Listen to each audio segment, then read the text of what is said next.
Did you ever think you would make it? I feel I'm so close I could taste sweet victory. I know this life meant for me. Adam, what's your point? The future looks bright.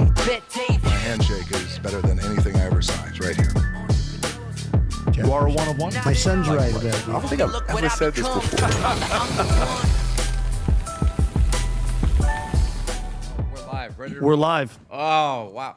All right, for everybody at home, don't panic. Don't freak out. Don't get mad. I'm only here for 1 day, 2 hours. That's all I ask. It's not a lot. What an honor to be here, hanging out with three of my favorite people. And I'm not patronizing you guys. I watch podcasts, but this is my top podcast. This is my favorite. When I was a guest, the only thing I didn't like is my friend over there, Thomas, did a better Clinton than I did. Oh, no. That was not cool. About to have a Clinton We might off have to right have now? a Clinton off today at some point, have a John. Clinton We off? have to. Well, it's Patrick. That could get messy. It's Patrick Bet-David's podcast. Yes. What an honor to sit in his chair. What a great entrepreneur. By the way, the new digs. Yeah. How awesome. Oh, they're not done yet. They got more to put up. What are you going to do with all the signed lockers? It's over there right now. Yeah. People can come over if they come to visit our clients will come in. We take them in there. We've set the set there. They take pictures of it. Yeah. It's really cool. We love the fan and the client response to it. But you're right. Like when they replace Yankee Stadium or they get a new basketball court someplace and they cut the little pieces up, maybe we should like auction for charity or something. It's kind of like Yankee Stadium when they closed it down. They were selling all the old chairs. all the old chairs. We have Guys, one in the guys, other. I have to come clean. I've been selling pieces of the set. Because I'm not going to lie to you. No, I'm joking. But yeah. No, but John, it's an honor to have you here. Yeah. as Oh, well. it's And listen, by the way, PBD and our team from Bet-David Consulting, they're down at the Trump Doral Yeah, they were for the at SLS. the SLS. So we appreciate you filling in for our CEO today. First of all, what I love in the intro that you have, the new intro to this new studio, which I think is spectacular. I really love it. And I love studios.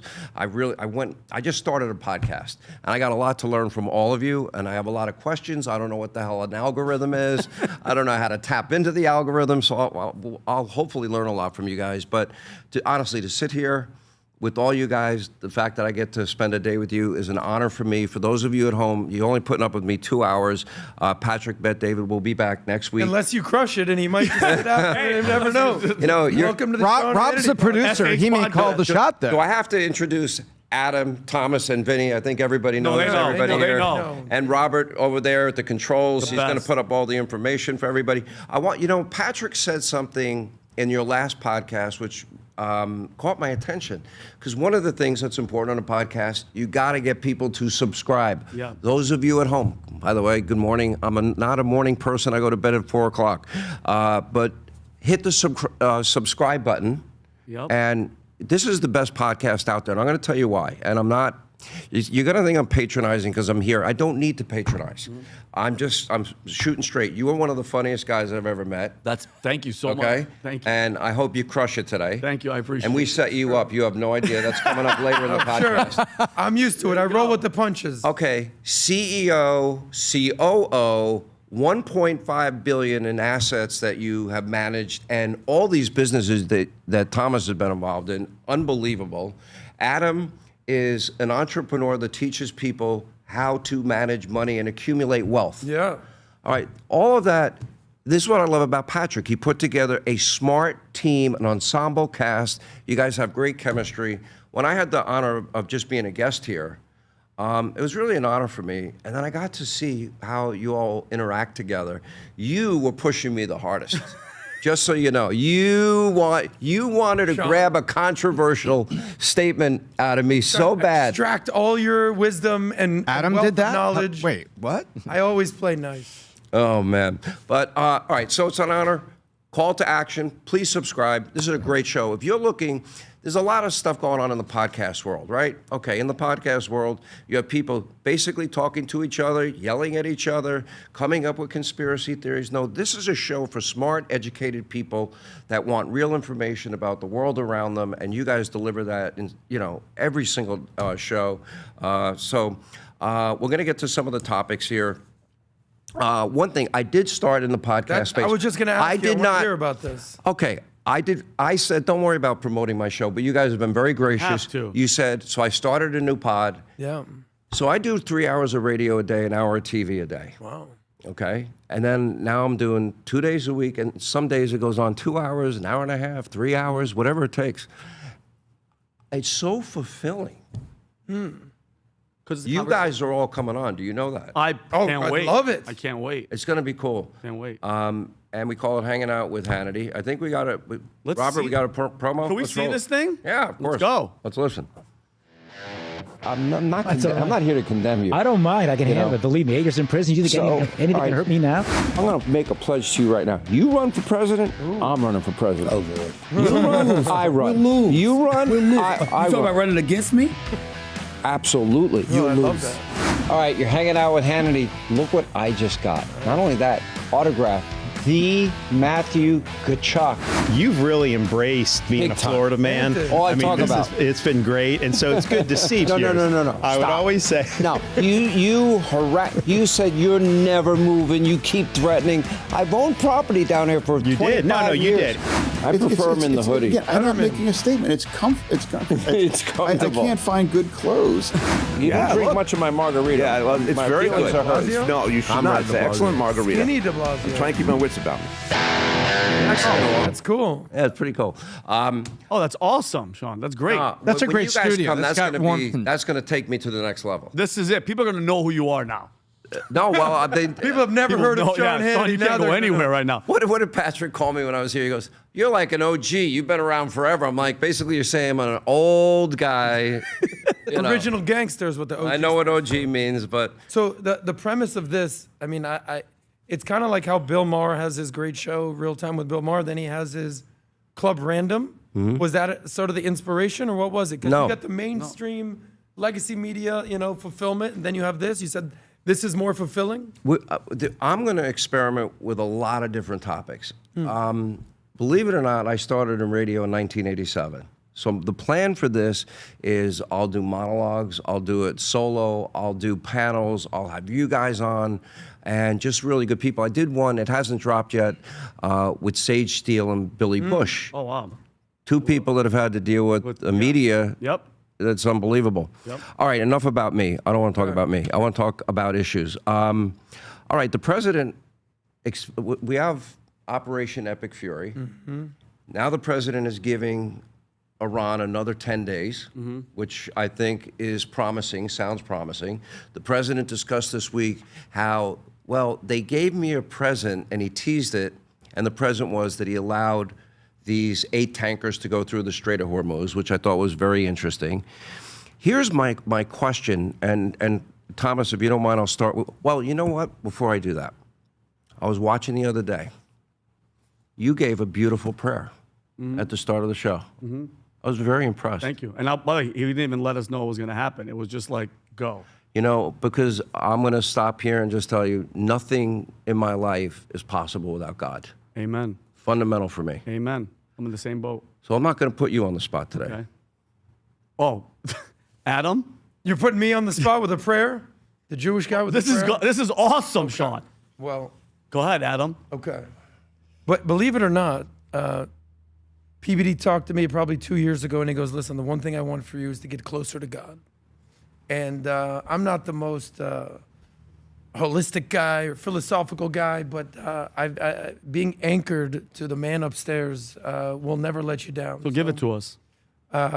Dear Lord, thank you for having us here. Thank you for having a great fill-in guest for us today. Thank you for having my friend Vincent and Thomas here while we have PBD being out of the office today. But thank you for looking over us. Thank you for looking over America. Thank you for looking over the free world. And in your name we pray. Amen. Amen. Amen. Well done. That's my first Let's live go. prayer. Let's go. He heard you.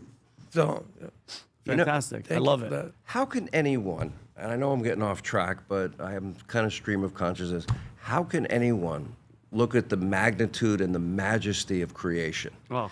We now, through science, know about universes within universes within universes. Okay, the idea, to be an atheist to me, you have to believe something can come from nothing. Oh, yeah. Right. Right? Thomas, I'll let you expand on that.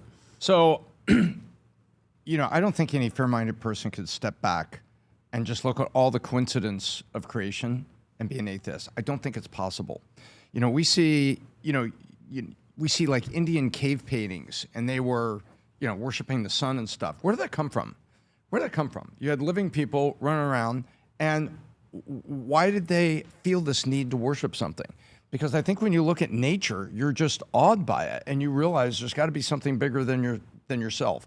And I don't mean thunder and lightning and all those natural things, just looking around and seeing the place and seeing how it works, and then asking yourself, how did all these different animals show up? Well, it was evolution. Well, wait a minute. If squirrels became monkeys, became men, why do we still have squirrels and monkeys? Yeah. Who said, you know what, I'm not evolving this week. You guys go on without me. Mm-hmm. No, you can't look at creation and have anything but just a intelligent design point of view. Even if you don't root it in any faith, you just look around and say, how did this all get here? And how are we on this spinning rock circling this big ball of fire and with order to it? There is a sense of order to it. So I think when you look at the order and diversity of creation, I don't think any fair-minded person can say anything other than, well, I don't know what it is, and I'm not ready to get with your religion, but you know what? Something's out there. But a lot of those people too, Sean, I think a lot of them that are the atheists and stuff, it's very hard to once accept that, because then you have to be accountable for your actions. You actually have to have, there's a consequence to your actions. And a lot of these people, I read a book that Pat told me, A Case for Christ by Lee Strobel. Atheist, wife Christian. He's like, I'm gonna prove you wrong, honey. Went out, talked to theologians, everybody, and he made an actual case for Christ and the order and God in the story. And I was just reading in Isaiah in the Bible, Old Testament. Sean, he's explaining Jesus Christ hundreds of years later that he was gonna die for our sins and he was gonna be crucified.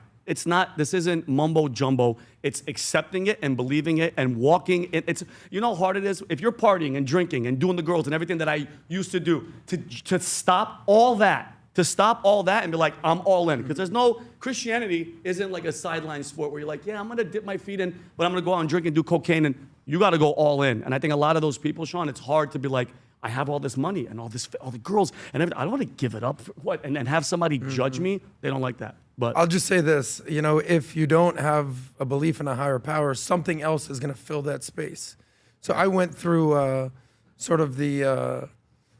time in my life where I wasn't sure. I was questioning everything, and I think I was like, agnostic. I'm going to be agnostic. I don't know if you don't know. And what happens is you start to question God, and look at what's going on in America. There's a lack of faith, lack of community, a lack of family, lack of values. Something's going to fill the space, whether it's wokeism, whether it's transgenderism, whether it's any ism that just takes the place of a higher power. So everything is binary to me. Like I say, I give the option. Oh, you might criticize Trump. You want Kamala? So if you stop believing in the man upstairs, something's going to fill the space, and believe me, it's not going to be as virtuous and as God. To something Thomas said, as profound and deep, the magnitude of it all, I don't think we as human beings are designed to fully grasp it. And then it creates the mystery. And then I believe in Judeo-Christian principles that founded this country.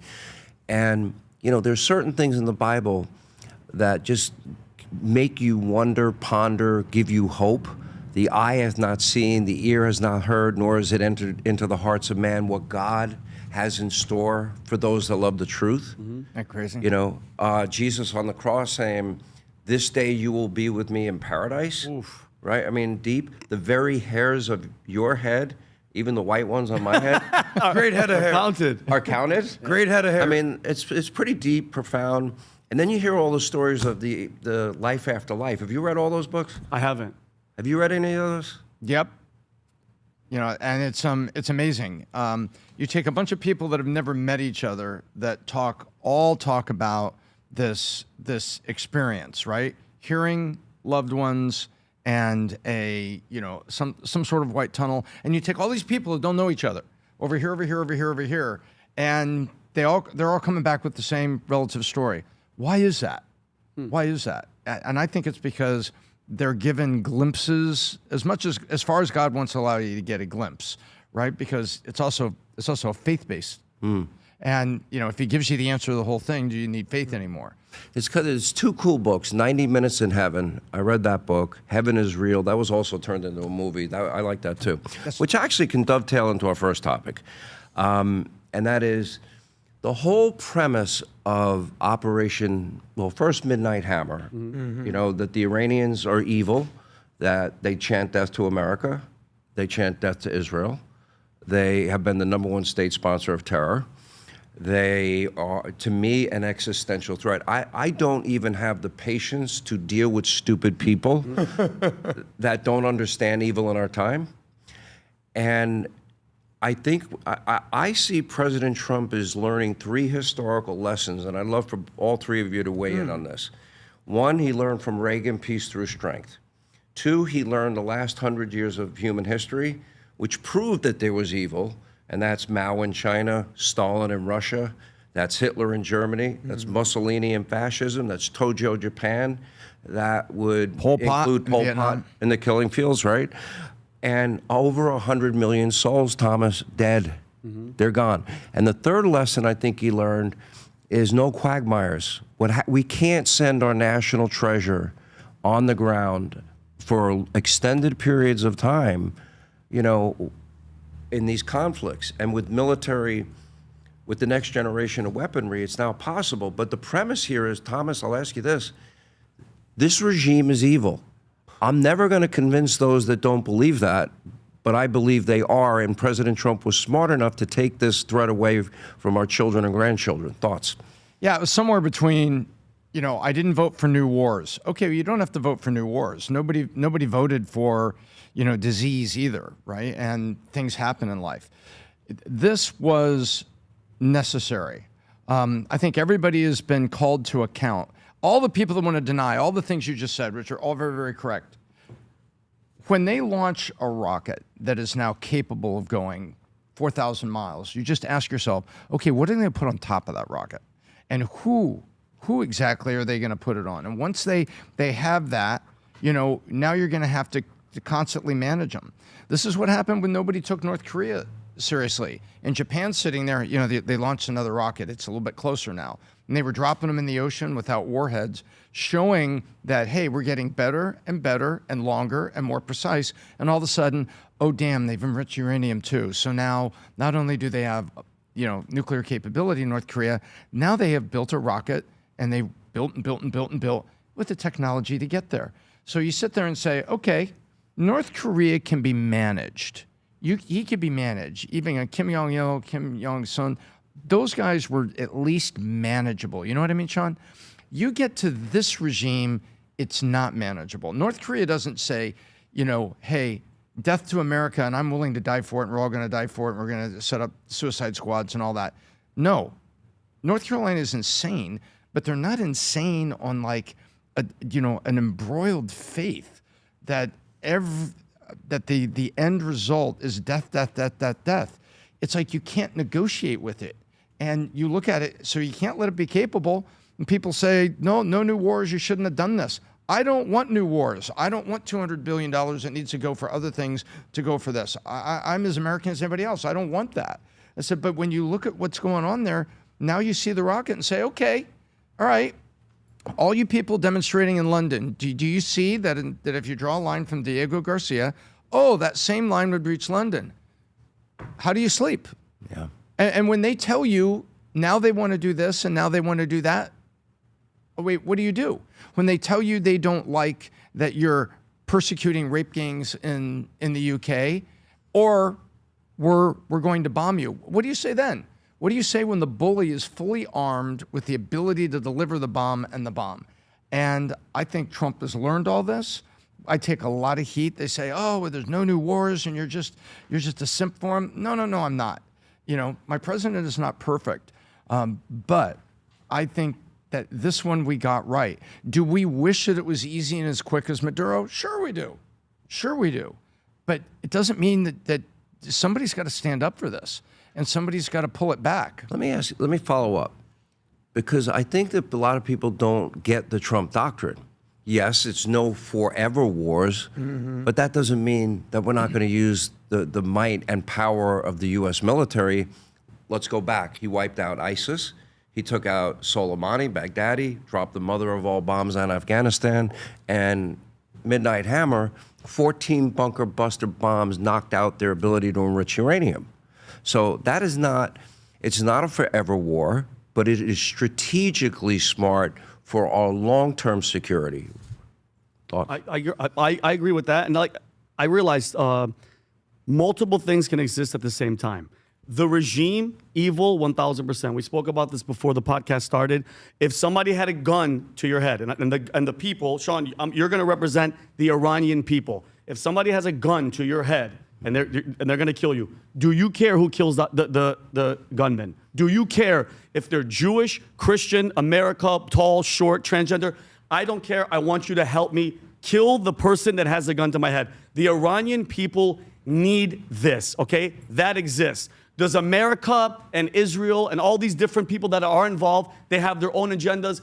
Absolutely, absolutely. I think the one thing, Sean, which people are going to be wary of is, number one, the trust in the government has been at an all-time low. When they see wars, like when I was during, after 9/11, we went to Iraq, when they were lied to about weapons of mass destruction, they lied every day, weapons of mass destruction. Then we showed up and there was no weapons of mass destruction. That's one of the reasons I left the military. We're like, whoa, whoa, whoa. You guys lied about they had these weapons of mass destruction. 1 million people are dead. Thousands of American soldiers are dead. What, the lie. So I can see the skepticism of people and the weariness of, wait a minute. We've heard this before. We've seen it before. But on the twist side of it, Sean, I have to go everywhere. I trust President Trump. Me personally, I have clip after clip of 80s, 90s. He loves America. He always talked crap about China. He's always been about America. And I fall victim to this, Sean. All we do, like we talked about, who's saying this and who's saying that? Like, we're in those meetings. Like, we're in the situation room. I'm not. I don't know. I'm not in the chessboard looking. They are. I trust him. He loves this country. And at the end of it, Sean, we have to wait. We're how many weeks into it? I think they say that we have a couple weeks left. Let them, just like with the tariffs, let's see what they have to do. I can't jump the gun and be like, oh, it's this or that. Give him some time. I said this a couple of months ago. Let him cook with the tariffs. He did a fantastic job until the Supreme Court freaking cut his legs out from underneath him. Give him time, but we have to understand that there are a lot of trust when it comes to military and government. You have to understand a little bit of the weariness of the American people. Yeah, I don't want to overcomplicate this. So to me, it comes down to this one thing. How long do you negotiate with terrorists? We've been negotiating with this terror regime for 47 years, and Trump, love him or dislike him, had the balls to be like, no, we're done with these people. Because if you, at what point does negotiation just become normal? Yeah, we're just negotiating again for the last 5 decades. So, and then what happens when you're negotiating and their behavior doesn't change? So you need to have some accountability for your bad behavior. So this endless negotiation, oh, we did this, we did the Iran deal, the JCPA, all right, now we're gonna do this. But their behavior hasn't changed. They're still funding proxies. They're still basically shouting death to America. And Trump, he's not playing that game. So 2 more points. Trump's the art of the deal.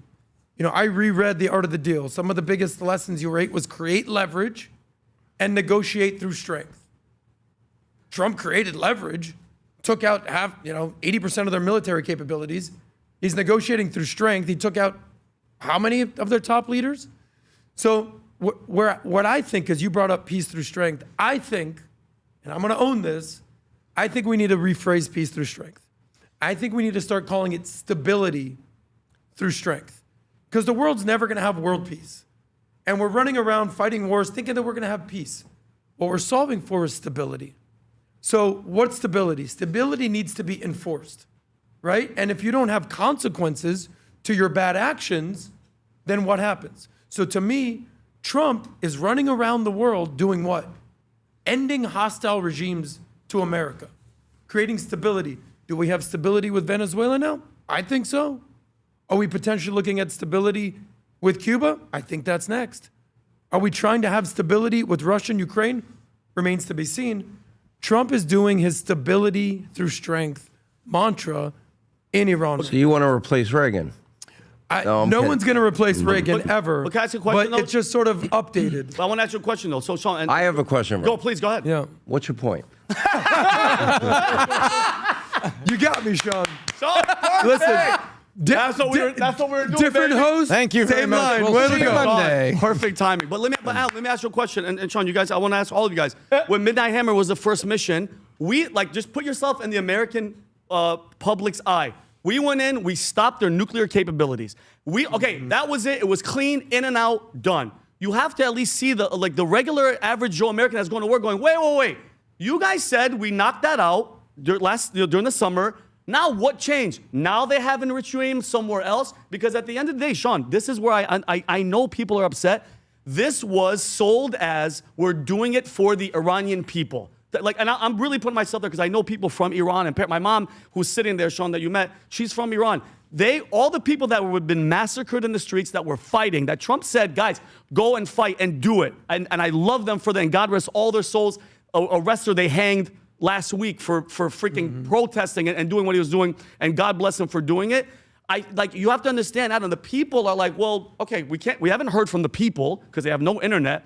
Now we're saying, they have uranium and all that stuff. You have to understand that the people are like, I thought we took all that out in the summer. Because if it's for the people, I haven't heard, because Sean, are we going to put in a leader that we're going to pick that's going to run them? Do you think their military is going to go, America is putting this guy in? Yeah, we're going to follow him. You understand how difficult I don't think anybody's thinking about that part. So let me take it to the next level. So the president extended out negotiations for 10 more days.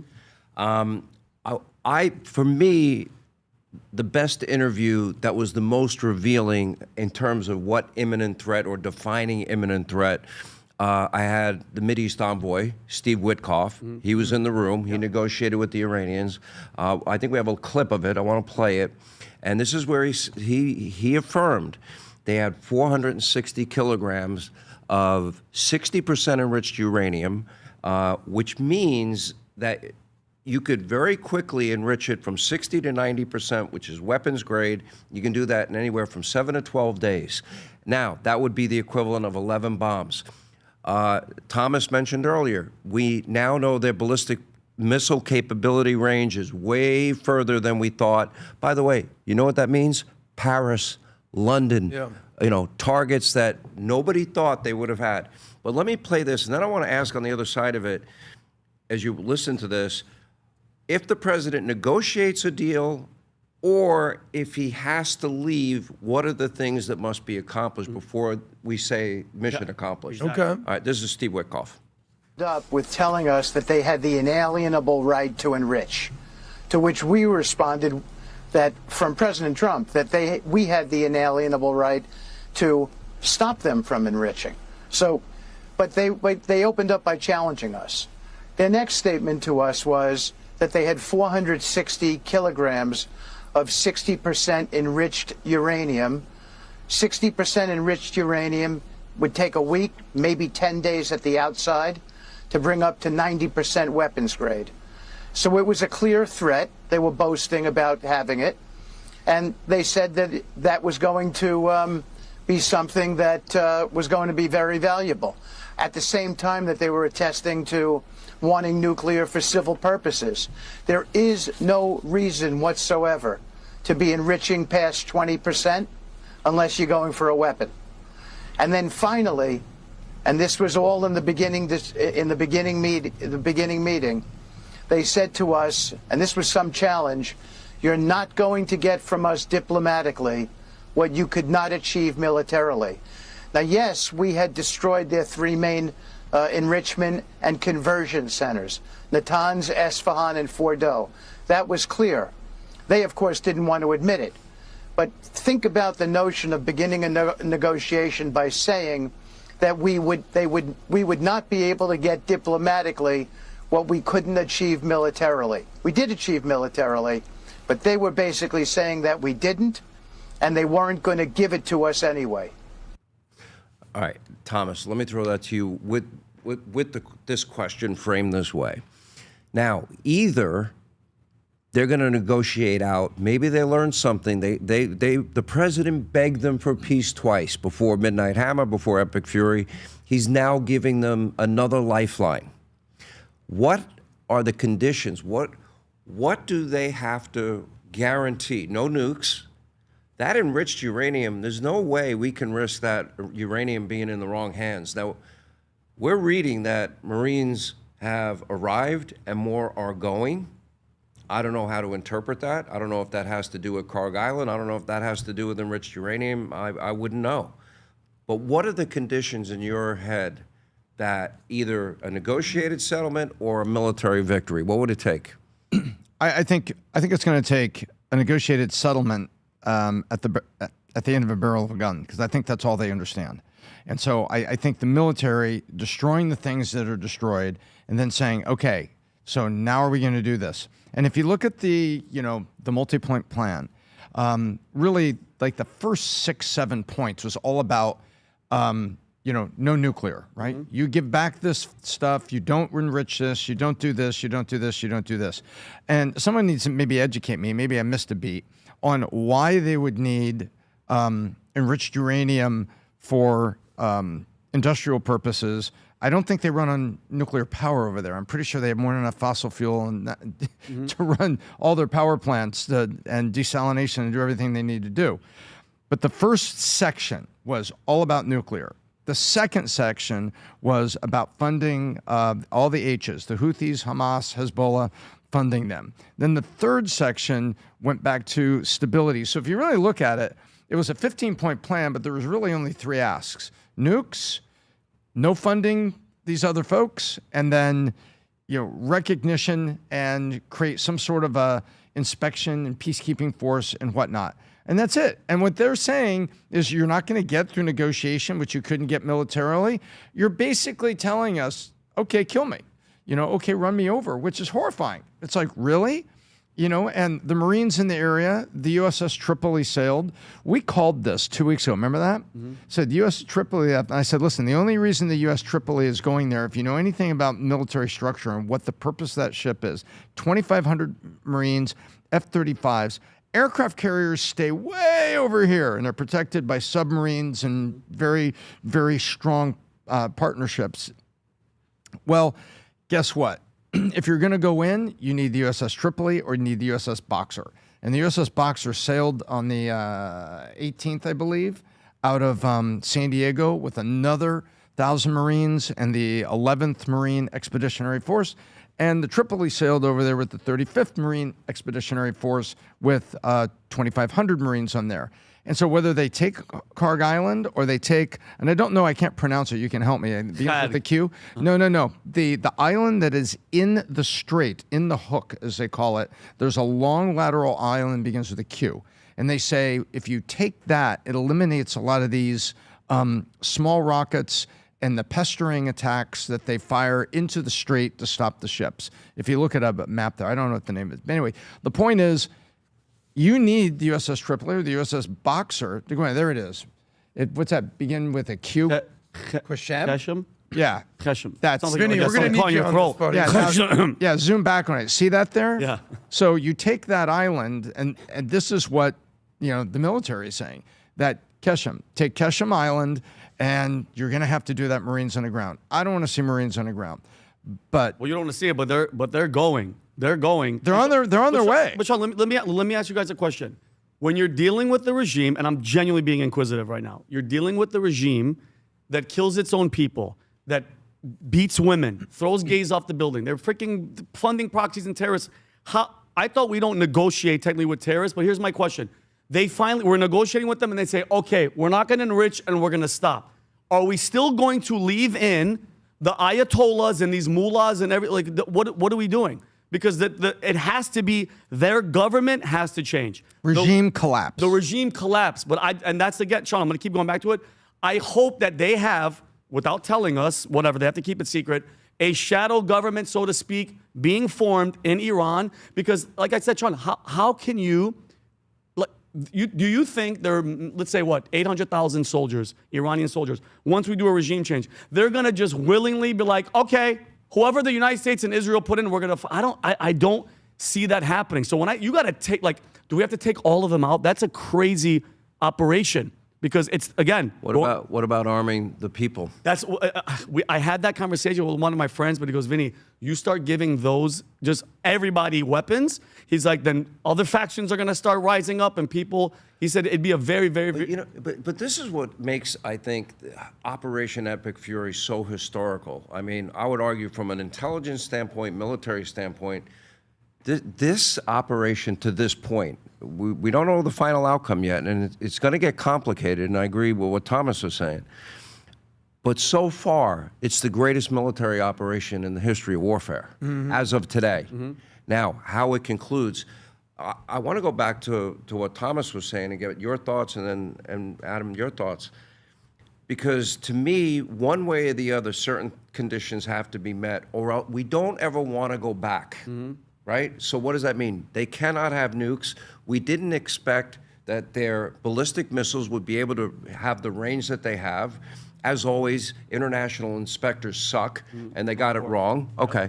So, but they can't keep 60% enriched uranium that they can turn into weapons grade in 7 to 12 days. That has to be part of the deal. The Straits has to be open. That's part of the deal. Hate to tell you one other thing. I've known Donald Trump for 30 some odd years. There's no way in hell he's leaving there unless they're agreeing to pay us back for all the money we had to spend to liberate that country from being in a nuclear threat. Oh, you really think he's going to be that guy? 100%. Oh, wow. Well, remember, he got the oil from Venezuela. We took Maduro. Yeah. We helped them set up whatever is set up there in terms of government. And then the first so many barrels of oil, when they fully opened the pipelines, because remember, if you look at a map of Venezuela, the oil's like in a central valley, and these pipelines have to get it to the ports. And the pipelines were running at lower capacity. Why? Well, guess what? There was embargoes. And they were having to ship contraband oil. So when we got there, we said, okay, not only are the pipelines back open, and you guys, heavy crude is what comes out of the ground there, and heavy crude refineries is what's needed. Oh, and guess what? That's what's built in Houston and Galveston. So tell you what, the first $500 million or whatever it is of oil, we're going to take. And we're going to take that back for all the crap that you've done and to pay for this. So we got Maduro. The oil's going to flow. Your people are going to get the money, but we're also going to get paid for this. I look at that deal in Venezuela, and I'm like, this is brilliant. Also, I can't say who and I can't say what, but Pat and I were in Washington. We were at the Department of War, and we sat with an analyst. This wasn't Hegseth, but we sat with an analyst that said that our risk report was estimated that we would lose 10. The risk report was that it would be 10 servicemen lost in the assault to take Maduro. It was 0, and we had that one critically injured pilot, God bless him, who stood there at the State of the Union address and was recognized for his bravery, standing there, with canes holding himself up because he hasn't fully recovered, and we lost 0, and we've lost 13 here. So I like what I'm seeing. I don't like loss of life, and there are 13 families that are mourning the loss of servicemen that served bravely and honorably. But I look at Venezuela, and I believe Sean's right.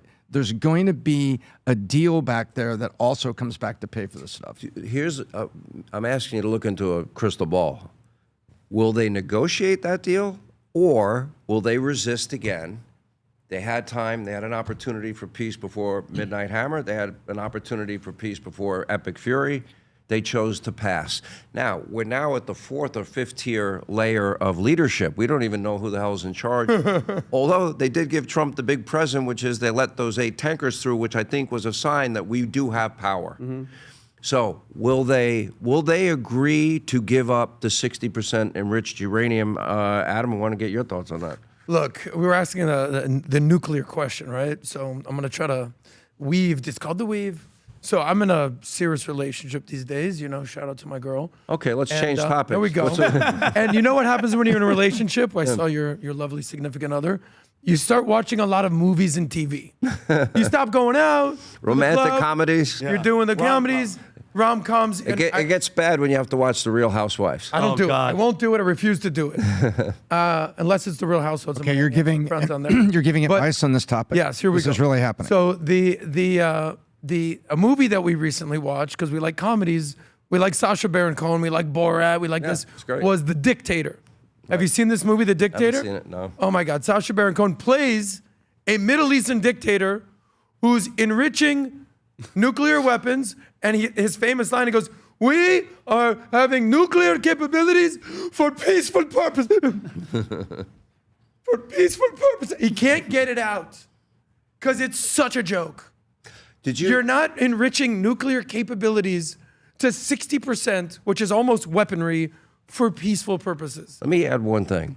That interview with Witkoff, and this is where I think, for me, it was the defining moment. When I did that interview, I knew it was game over. The decision had been made. Yeah.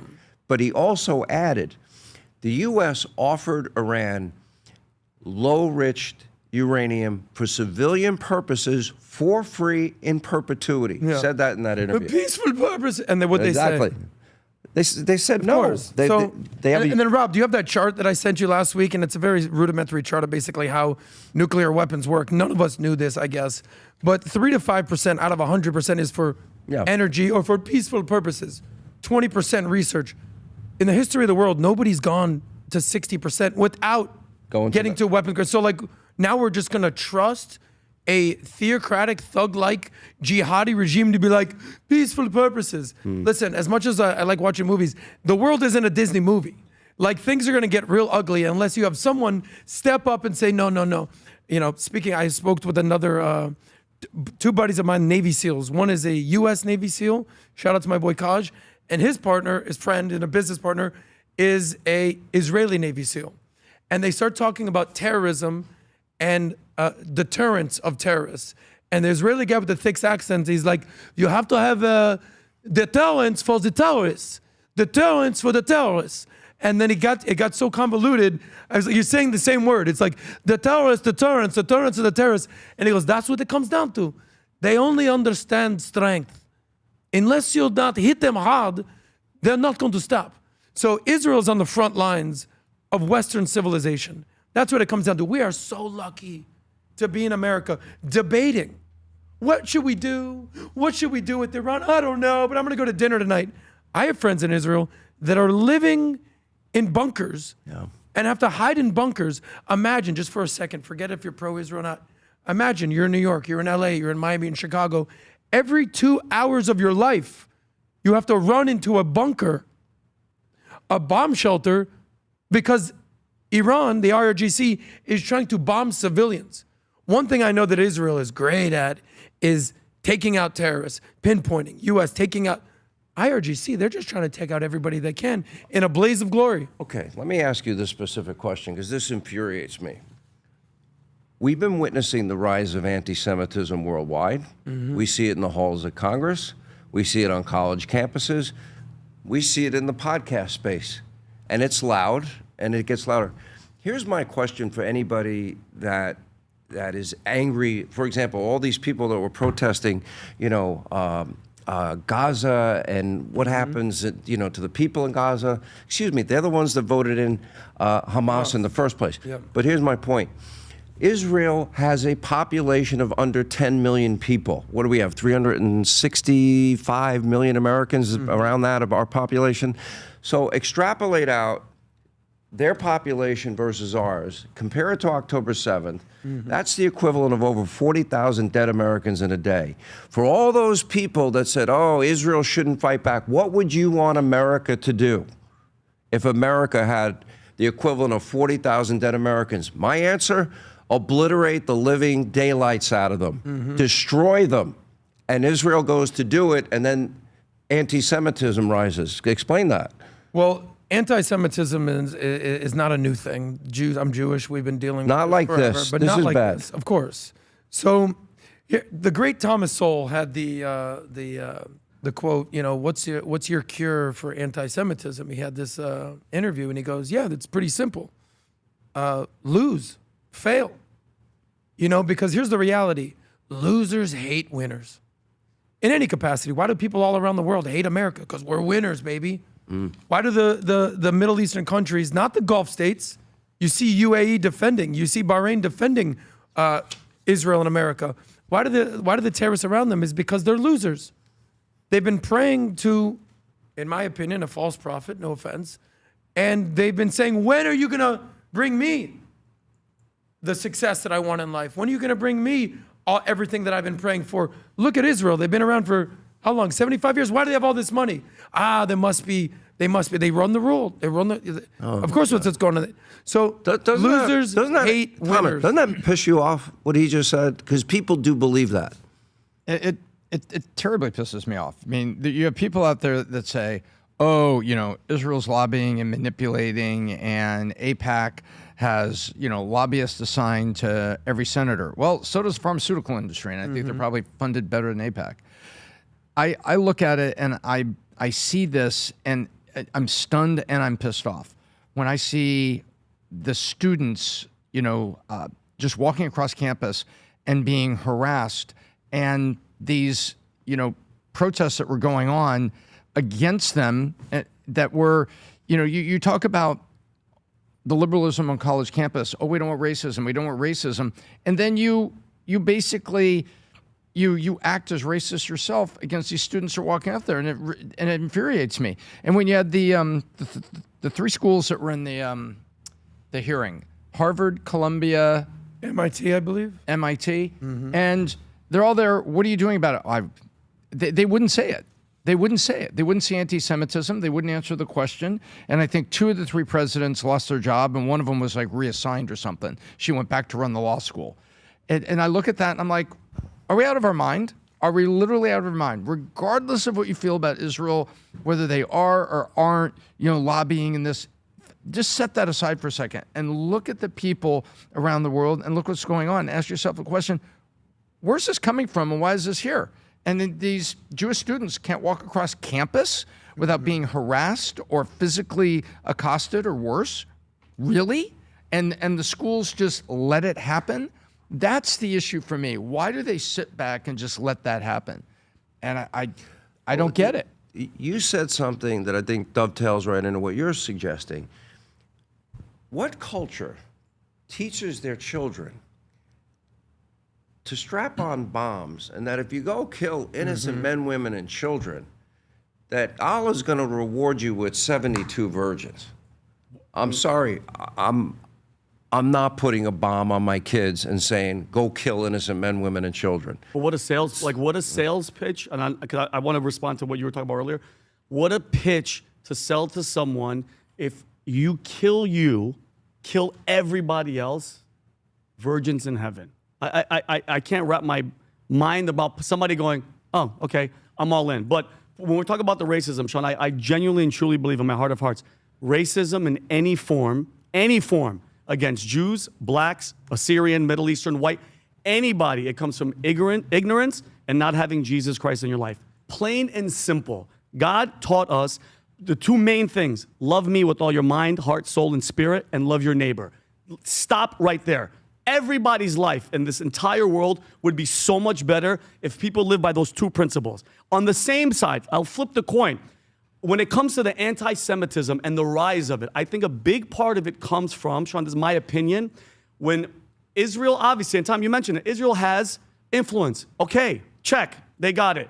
Bibi Netanyahu comes to the White House 7 times more than any president ever in less than a year. Check, yes, I understand that. Let's put that to the side. If you're not able to criticize the government, which, by the way, Sean, we're sitting here criticizing the government. I do it all the time. I left the military because of our actions post 9/11. I think it's when you can't criticize the government of Israel, that's when people get pissed off, and then they just lump all that hate, Sean, into it's the Jews, okay? I think people should be allowed to be like, hey, you know what?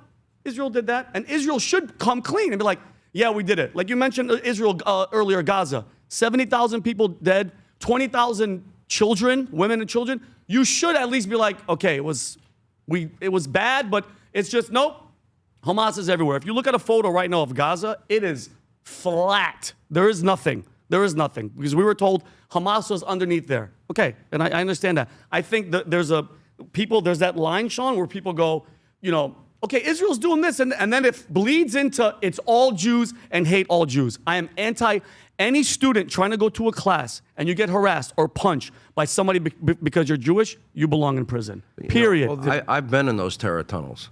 Mm-hmm. I've been to Israel a number of times. I've known Bibi for 30 years too. And there's a border town called Sderot. And you can see Gaza with the naked eye. And when you go to that town, I went to the local police station, and they had recovered over 10,000 rockets fired into one town in a 10-year period of time. Kids can't play outside. They can't get vitamin D. I like to play outside. I like to get some sun, right? We all like some sun. It's good for your kids. No, they play in underground bunker playgrounds.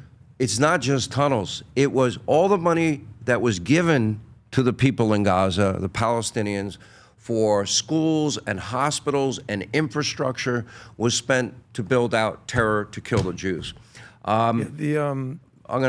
Look, let's get real here. Nobody wants war. Nobody wakes up, has their breakfast, their cereal, their coffee, and that's like, let's go kill people today. Well, actually, there's something to do. Exactly. There's I'm saying in our minds, in that world, that's rewarded. That's where you find paradise. You know, and I don't want to spend a lot of time on Gaza. What happened in Gaza is obviously ugly and messy, and it sucks.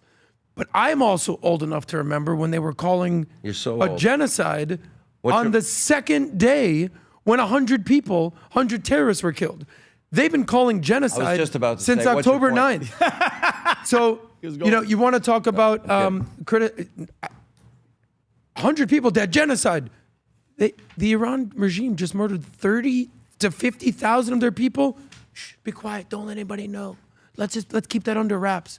But God forbid it happens in Gaza. Obviously, no Jews, no Jews. But I want to address one thing when you said they're criticizing Israel. You know who criticizes Israel the most? Who? Israelis. Because it's a democracy. And we have sort of a rudimentary thought of you can't criticize Israel, you can't criticize Israel.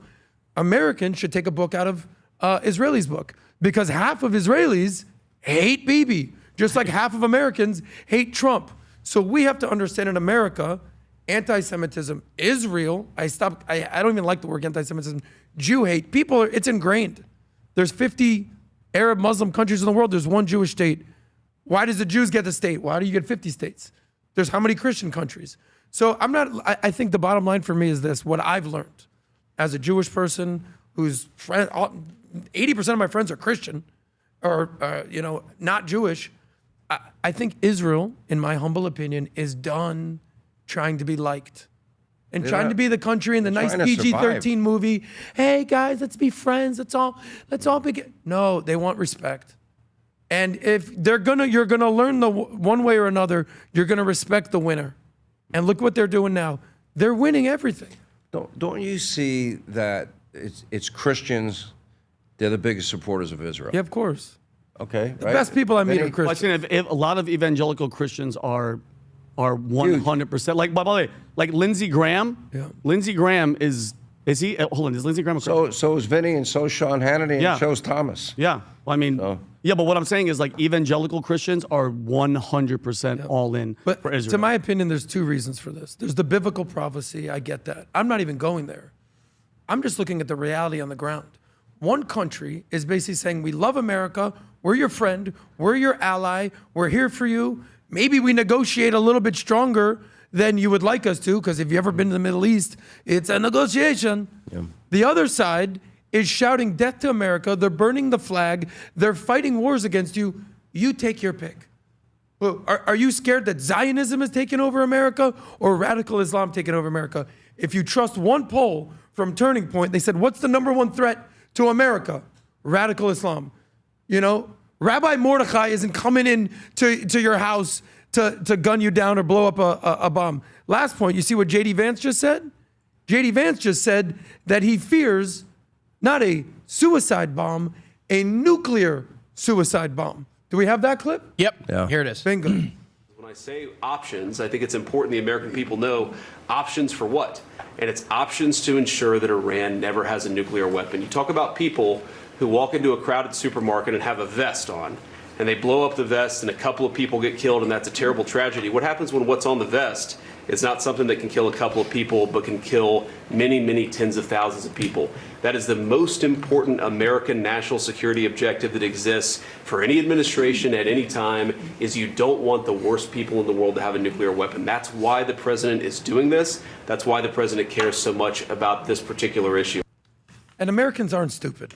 I'll give you 3 different options. You let me Some know. of them, Adam. Some the are. majority of Some some are useful Americans idiots. are pretty. You're in a crowded room. My neighbor. You hear is an someone. Idiot. I'm sorry. You see. You hear. You hear someone. Which neighbor are you I talking have a about? bunch, Sean. Don't talk Real about talk. Tom like that. Go ahead. You're in a crowded room. You're in a crowded park. You hear someone yell, "Jesus is king." What do? You go Running towards him and I'm gonna hug Hey, him. how you doing? You hear someone yell, "Baruch Hashem, bless the Lord." I'm gonna give him a napkin. 'cause Hey, I how you sneezed. doing? How you Yeah. sneezed? You hear someone yell, "Allahu Akbar." I'm running. You're hitting the deck, buddy. That's the difference. And I'm not saying that all Muslims are terrorists at all, but there is a little bit of a coincidence that most terrorists are Islamists. I didn't think we'd spend this much time on the topic, and you guys probably want to move on. But I want to bring up one other point, if it's acceptable for you guys. It's your show, Sean. Sean Hannity show. No, this is PBD. It's PBD. He's back. I'll never be here again. I promise you. No, don't say No. that. Oh, don't say that. Well, first of all, thank you. I'm really enjoying this. loving You guys are so wickedly smart. It's fun to talk to y'all. And these are important discussions for the country. They really are. And we got to get these things right. You talked about, we lost 13 guys. We had 300 injured. I don't want any American hurt. I want 0, but that's small compared to what's going on. Even Brett Stevens in the New York Times, who hates my guts and hates, Really? hates Trump. I mean, he had a really good column this week. I don't know if you read it. New York Times? New York You Times. think I'm reading the New York freaking failing Times? I don't. But the point I do like Brett Stevens. I think he's pretty. So I went with the measured. president on the Gulf trip. Yeah. We went to Riyadh, Saudi Arabia. I wouldn't move there. Went to Qatar, or Qatar, to prefer how you pronounce it. Wouldn't move there either. You wouldn't buy a house there because you're American? I'm American. Hey, that's a low blow, Tom. I That's my job. It took me a second. Yep. No, I have no We're interest. not going there. Honestly, but it's very different. And but it was also interesting. I learned a lot when I was there. Met the people. No issues. Here, there's something happening that the people in the Mideast, they were as happy as the Israelis, because what happened in Trump's first term never got discussed a lot, which was he had built a coalition of nations, U.S., Israel, Saudis, Egyptians, Jordanians. We all came together. They were all intelligence sharing. It didn't get a lot of press. So taking it to the next level and being on Air Force One and being with the president, I'm not dropping names. I was invited to be a guest. I went. I covered it. It was great. It was a wonderful life opportunity. I'm never going back to any one of those countries. Oh, God. Not now. Not now, probably. Yeah. But here's my point. Those relationships are solidifying.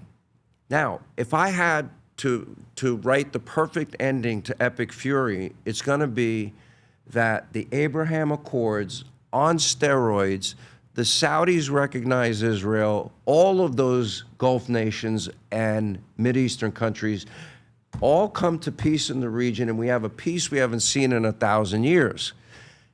Simultaneously, I'm looking at Great Britain. I'm looking at France. I'm looking at Spain. I'm looking at NATO. And what do I see? They've had unfettered immigration without assimilation for decades. And that resulted in there's 85, 87 Sharia courts in Great Britain. Yep. That has resulted in no-go zones in France and other European countries. They've adopted climate alarmism. They've adopted socialism. They have neglected building up their national security. They have failed spectacularly. NATO's nothing without us. We pay more than all of those countries combined, and what we realized and learned here is I think we have more support from Gulf nations, Mideastern countries than we ever had, and so little support from the people that were supposed to be there, that we thought would be there, that we were relying on being there. And that, I used the term earlier with Thomas, that infuriates me, because as far as I'm concerned, if they didn't come and they get more oil from the Strait of Hormuz than we do. They couldn't send some Navy blockade support. Wow. With friends like these, right? Wow. All right, well, so how does that play out? I would not be surprised if Donald Trump told them to go pound sand, meaning NATO. Yeah. So what do you think's going to happen with that? You know, I mean, you were in Air Force One. What was the conversation like? No, what I saw was all of these Gulf nations. When Donald Trump left there, I think there was something between $6 and $8 trillion in manufacturing monies committed to this country because they like Trump. Yep. They did not want a nuclear-armed Iran. They did not want Iranian hegemony in the region. Of course. So, Thomas, I see your brain is swirling over there. No, you're so correct. And my favorite NATO moment this year was actually at Davos. And it was the guy from Finland. And he says, "Oh no, I was it Stubb, right?" Yeah. It says, "I misspoke. We actually need the Americans in NATO," because he had said moments before, a few minutes before, and this conversation came back around him. It was, "Oh, I don't know if you need Americans, or I don't know if you need Americans." And then you look at the position of Finland up north there, very close to Russia, like next door. And then he comes just minutes later and said, "No, I didn't say that. We need America." So you see it there. And when we just asked them to pay their fair share, if they didn't want any support, they didn't want any security out of it, they would say, "Well, okay, if you're not going to pay for it, I guess I won't do it." No, that's not what they said. They said, "We're going to figure out how to pay for it." And you had the rise in Germany of, what's the party, AFD? The rise of AFD party, where conservatives are saying, wait a minute, immigration for skilled labor of people that want to work here under controlled immigration is okay. All of this people that have come in here, this is lunacy. Leaving NATO or not paying your fair share and being vulnerable, that's lunacy. So you're starting to see inside these countries things come up. And that's encouraging to me. Finland was encouraging me to Davos, even though he embarrassed himself. And AFD party's been encouraging to me. What's not encouraging to me, was it France that turned on and off airspace last week? Couldn't fly in the airspace? Well, Starmer is like Neville Chamberlain to me. Macron is weak and pathetic to me. Spain was absolutely despicable to us in this process. Now, they came in late, but too little too late. They didn't come in when it mattered. And how do we have an alliance with people that are not reliable? I agree with that. I mean, and what I'm encouraged by is, look, they won't look at history. They won't look at what happened in Greece. Was it 17, 18 years ago, the austerity? Hey, you don't get to retire at age 62. You have to retire at age 67. And by the way, you don't get this much retirement benefits. You get this much retirement benefits. And this riots and protests broke out. People flipped out. But that was showing that socialism didn't work and Greece had reached the end of the budget. I'm hoping that this next generation that we are seeing coming up in these countries is coming up with some common sense. But I don't count on it. But I see AFD and things, and my hope remains high. Meanwhile, today, we need their leaders to drive. And what I fear is happening, but I'm glad at some of the outcome, is they do this first, and I think behind the scenes, Trump and Witkoff and Rubio are getting it done because they come back around on it a little bit. Not enthusiastically, and I can't depend on them on day one, but I feel like we're negotiating them to at least come around sensibly. But I wish it was like a fire extinguisher that you grab it off the wall and it works. What do we do? They've neglected defense. You have no-go zones in parts of Europe. You have Sharia courts in Great Britain. Their culture has shifted dramatically. They've neglected defense. Socialism for decades, climate alarmism for decades. I don't know. I think they're on a spiral. I think there's a simple explanation for this, and it's that age-old parable that, hard times create strong men create good times, and good times create weak men. We're living in the weak men of Europe phase. And, tale of two cities, Europe being incredibly weak right now, but on the flip side, look how strong some of these Gulf states are. Yeah. Right? So I was reading this, someone said, who do you think wrote this? Who do you think said this? I said, all right, what is it? He goes, we further condemn the destabilizing acts and activities of the Iranian regime, planned by these sleeper cells loyal to Iran and terrorist organizations like Hezbollah. We praise our brave armed forces Confronting these attacks, we will stay vigilant. We will preserve safety in the nations of our region and apprehend the agent terror cells exposing these malicious plots. Who do you think wrote that? You would assume Israel, obviously. No. There was a joint statement by the UAE, Kuwait, Bahrain, and Saudi Arabia. So the Middle East gets it. Because here's the final point, and this was I learned this from the Raging Cajun, James Carville. He goes, what didn't you like about the Clinton years? The peace or the prosperity? So now that guy's completely lost his mind. That's a whole nother topic. By the way, how great has the clips of James Carville been? Man. He's been insane. Come on. He's been absolutely insane. It's been very entertaining. But he's right about one thing. Most countries want those two things, peace and prosperity. Most people want, wealth and happiness, peace and prosperity. That's not what Iran wants. Iran wants, their to meet Allah, and that's just who they are. And how do you talk someone out of that? Well, Sean, the strength that's coming from the Gulf states is admirable, and the weakness that's coming from the EU is indefensible.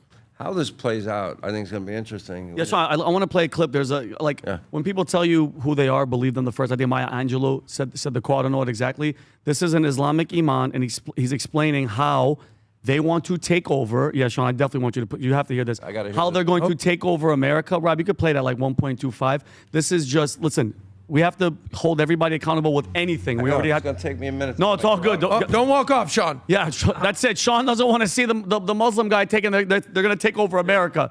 But caught in the wheel. This guy is saying that there's going to be a big change coming to America, and I just want you to know what the plan is. And Rob, can you please play this clip? Mm-hmm. One day you're going to be the president of the United States of America. No one, Koi Michael Ali, who can stop you from becoming a president. Dream big. Have a vision. Because if Barack Hussein Obama can be a president, Sohaib Jawad cannot be a president. Muslim guy? He's going to be a president. He's talking about that the Muslims will take over Mecca. They used to laugh at him. What happened? What is Mecca now? Where is it? It's coming. It's coming. Change is coming to America. And what is Allah telling us? Kuntum khayra ummatin. You are the best of nations. You are better than everybody else. That's what Allah is saying. Let's work towards that. Let's work towards a Muslim mayor. Boom. Next election that comes in, nominate people for the school board of education. Next election that comes here, nominate people for the local township. Begin the demographics change. People converted. There's a big, huge conversion going on in this country. Where are the converts? They just convert and they're gone in the wilderness. The other thing, children. Muslims have the highest population. Average, they did Pew Foundation did a research study, Pew Foundation, and they said that Muslim household average is 3.4 child per family. The white American has 1 child per family. We're already beating the march because these are voters. These are not just babies being born in hospitals. These are voters. That's the way a politician looks at it. We have to change the framework, start looking at things from a different lens, different angle for future. You're not going to change society today in your lifetime, but you think about your grandchildren. That's so think about what he's saying. Mayor Muslim happening in New York, kicking out all the people that are making money and shit, and they're going to start importing his own people, Sean. And then think about it: the pressure, the kids, they're laying it out in front of your face. And Pat made a really, really good point. It's not going to happen overnight, Sean. It's not going to be my kids. It's not going to be Adam's kids. But their kids, it's going to be happening, like you said, with what's happening in Europe. They're done, Sean. They're done over there. Europe is cooked. I hate to tell you, I come to the same conclusion. I think they're done. They're done. And then, by the way, they don't want to say anything negative about the Muslim community. Think about the Pakistani rape gangs, Sean. They were raping all these young girls. They basically ruled that they don't even want to give them airtime. They don't want to pursue it because they're going to think like racism is going to come on the rise. Islamophobia is going to come on the rise in UK. Wait, what? So you mean to tell me all these girls, all these victims that were raped by all these men, they're not going to pursue it because Muslims are going to get a bad look in the UK. Think about that mentality. If, God forbid, your daughter was one of these victims and the government saying, no, we're not going to go after them. We believe in this country was founded on the idea, the notion, freedom of religion. I'm all for it. Do whatever you want. Here's the problem. I look at Mamdani. I look at what his wife has said. I look at the things he said. I look at the people that he's hired and the people that they've said. And wow, you can hardly say anything about it. And so many people just overlooked it. That's a little frightening. 100%. To me, oh, sorry. Yeah, go ahead. Look, this is going to be something that we're going to be dealing with for a while. And it sounds like we're being so completely anti-Muslim. No, we're not. No, I'm not being racist. I'm just telling you. I'm telling you exactly what the guy just said on camera. Don't attack me. Some of my closest friends are Arabs. Go ahead, tell them. What's your point? Yeah, what's your point? Some of my closest friends are Arab. Robert loved that. Egyptians, Saudis, okay, Qataris. I get along with these guys. Here's what I would say. Bring your culture here. I love it. Have some halal, have some food. One of my favorite nighttime spots in Miami is a Middle Eastern Arab place. I love it. You smoke the hookah. I love the culture. By the way, when I go to Israel, 20% of the citizens in Israel are Muslim. They're Arabs. They're Arabs. You can coexist. Here's the catch, though. Go ahead. You can bring your culture. You can bring religion. You cannot bring your politics to the United States. And I'll tell you why. Because you can't even bring your politics to the Middle East. What countries in the Middle East can you vote? Zero. It's either theocracy or an autocracy. But there is some modernization. A little bit. You can't vote. No, but when there's a king. But you can't go here's to my one of those point. places and be a Christian mayor or whatever the hell that they have. Imagine this guy saying, dream big. Good for you. You should. You live in America. Anyone can become whatever they want. No Christian goes to Qatar and goes, dream big. One day you're going to be the emperor of Qatar. It's not happening. No. So bring your culture. Be our friends. Be here. Assimilate. Political Sharia law is not happening in America. It might happen in Europe. Wait, it's not happening. But we got guns. You hope, Adam. But listen, and Sean, this is my opinion. As a Christian nation, there shouldn't be a Muslim mayor. There shouldn't be a Muslim president. I'm sorry. You notice how he said it. I didn't say it. When he said we've already had Barack Hussein Obama, he's basically saying proudly that they've already had a Muslim president. Is that what he meant? Well, why would he say Barack Hussein Obama was? But in fairness, I spent a lot of time investigating Obama. Okay. Yeah. He did go to the church of Reverend Jeremiah Wright. Yeah. The Sunday after 9/11. No. Not God bless America. GD America. It's in the Bible. GD America. Really? The Sunday after 9/11. So Who said that? Jeremiah Reverend Wright, in Chicago? who's the pastor Yeah. of Barack Obama. Come on. And he said after 9/11? The Sunday after 9/11, 2,977 dead Americans, many more since 9/11 related illness. He said, no, not God bless America, GD America. It's in the Bible. What do you mean it's you don't in the remember? Bible? Can you pull that, Robert? Could you find that and But pull this that is up? a Christian church? Christian saying church. This? So I did a whole investigation Adam, into this is Obama 100% and his correct. radical associations. Bill Ayers, Bernadine Dorn, Weather Underground, Alinsky, Community Organizing, Rules Frank Radicals. Marshall Davis. Yeah. Thomas is nodding his head. Obviously, if you can find the GD America, I remember you covering this literally on Fox News. I Everyone was played it talking about it in nonstop. 2007, 2008. American sermon to justify 9/11. I saw. I don't know where it is in the clip, but are you surprised? And again, I'm not judging him. I don't care in the sense that he can practice whatever he wants. But I've never met a Barack Hussein Here it is. Obama that's I a think this is Christian. it. Come on, give me a break. Great job, Robert. God does not lie. Where governments change, God does not change. And I'm through now. But let me leave you with one more thing. Governments fail. I don't think this is 2001. That's 2003. That's 2003. But he said it. And this was the church that Obama would go to, because obviously Obama, run for president in 2008. However, you're saying these are comments he made well before. If W had these associations, what do you think the news media would have said about it? Oh, man. If W had these associations, Oh, my gosh. White supremacy. And instead, they cover it because the globalist and the reordering of America was at the top of the agenda for the liberals that were running liberal media and the liberals that were part of it. And so they went with it. Well, Saul Alinsky's okay because, overthrow the man. This guy's okay. And you look at basically you can tell Obama's position by his college curriculum, and you just go look at these professors that were his mentors, and then you ask yourself a question: are you surprised that what he took action on, what he took inaction on? Are you surprised? Yep, I'm not. I have a did we find that clip? I have a question for Hannity. So you've been in the media since '87. 400 right? years. 400 years old, still got great hair. I've seen one thing that I don't recognize, in my 40 plus years on life. I don't remember candidates, specifically on the left, running as straight up socialists. Straight up. I'm running as a socialist, get behind me. It used to be a thing, hey, don't tell anybody, I'm actually a communist socialist. Let's keep it on the down low. Now they're running on that platform. Was that going on 50 years ago, 40 years ago? You go through cycles. It's kind of like they got to learn their lesson. You go through Walter Mondale, then you go to Bill Clinton, who took a more middle-of-the-road approach, and then after Hillary Care failed, he followed Dick Morris's advice and he triangulated. And remember he said famously, the era of big government is over, the end of welfare as we know it, all of those things. But we got to understand one other thing, and maybe this is a good way to kind of dovetail onto another topic. Legacy media is corrupt.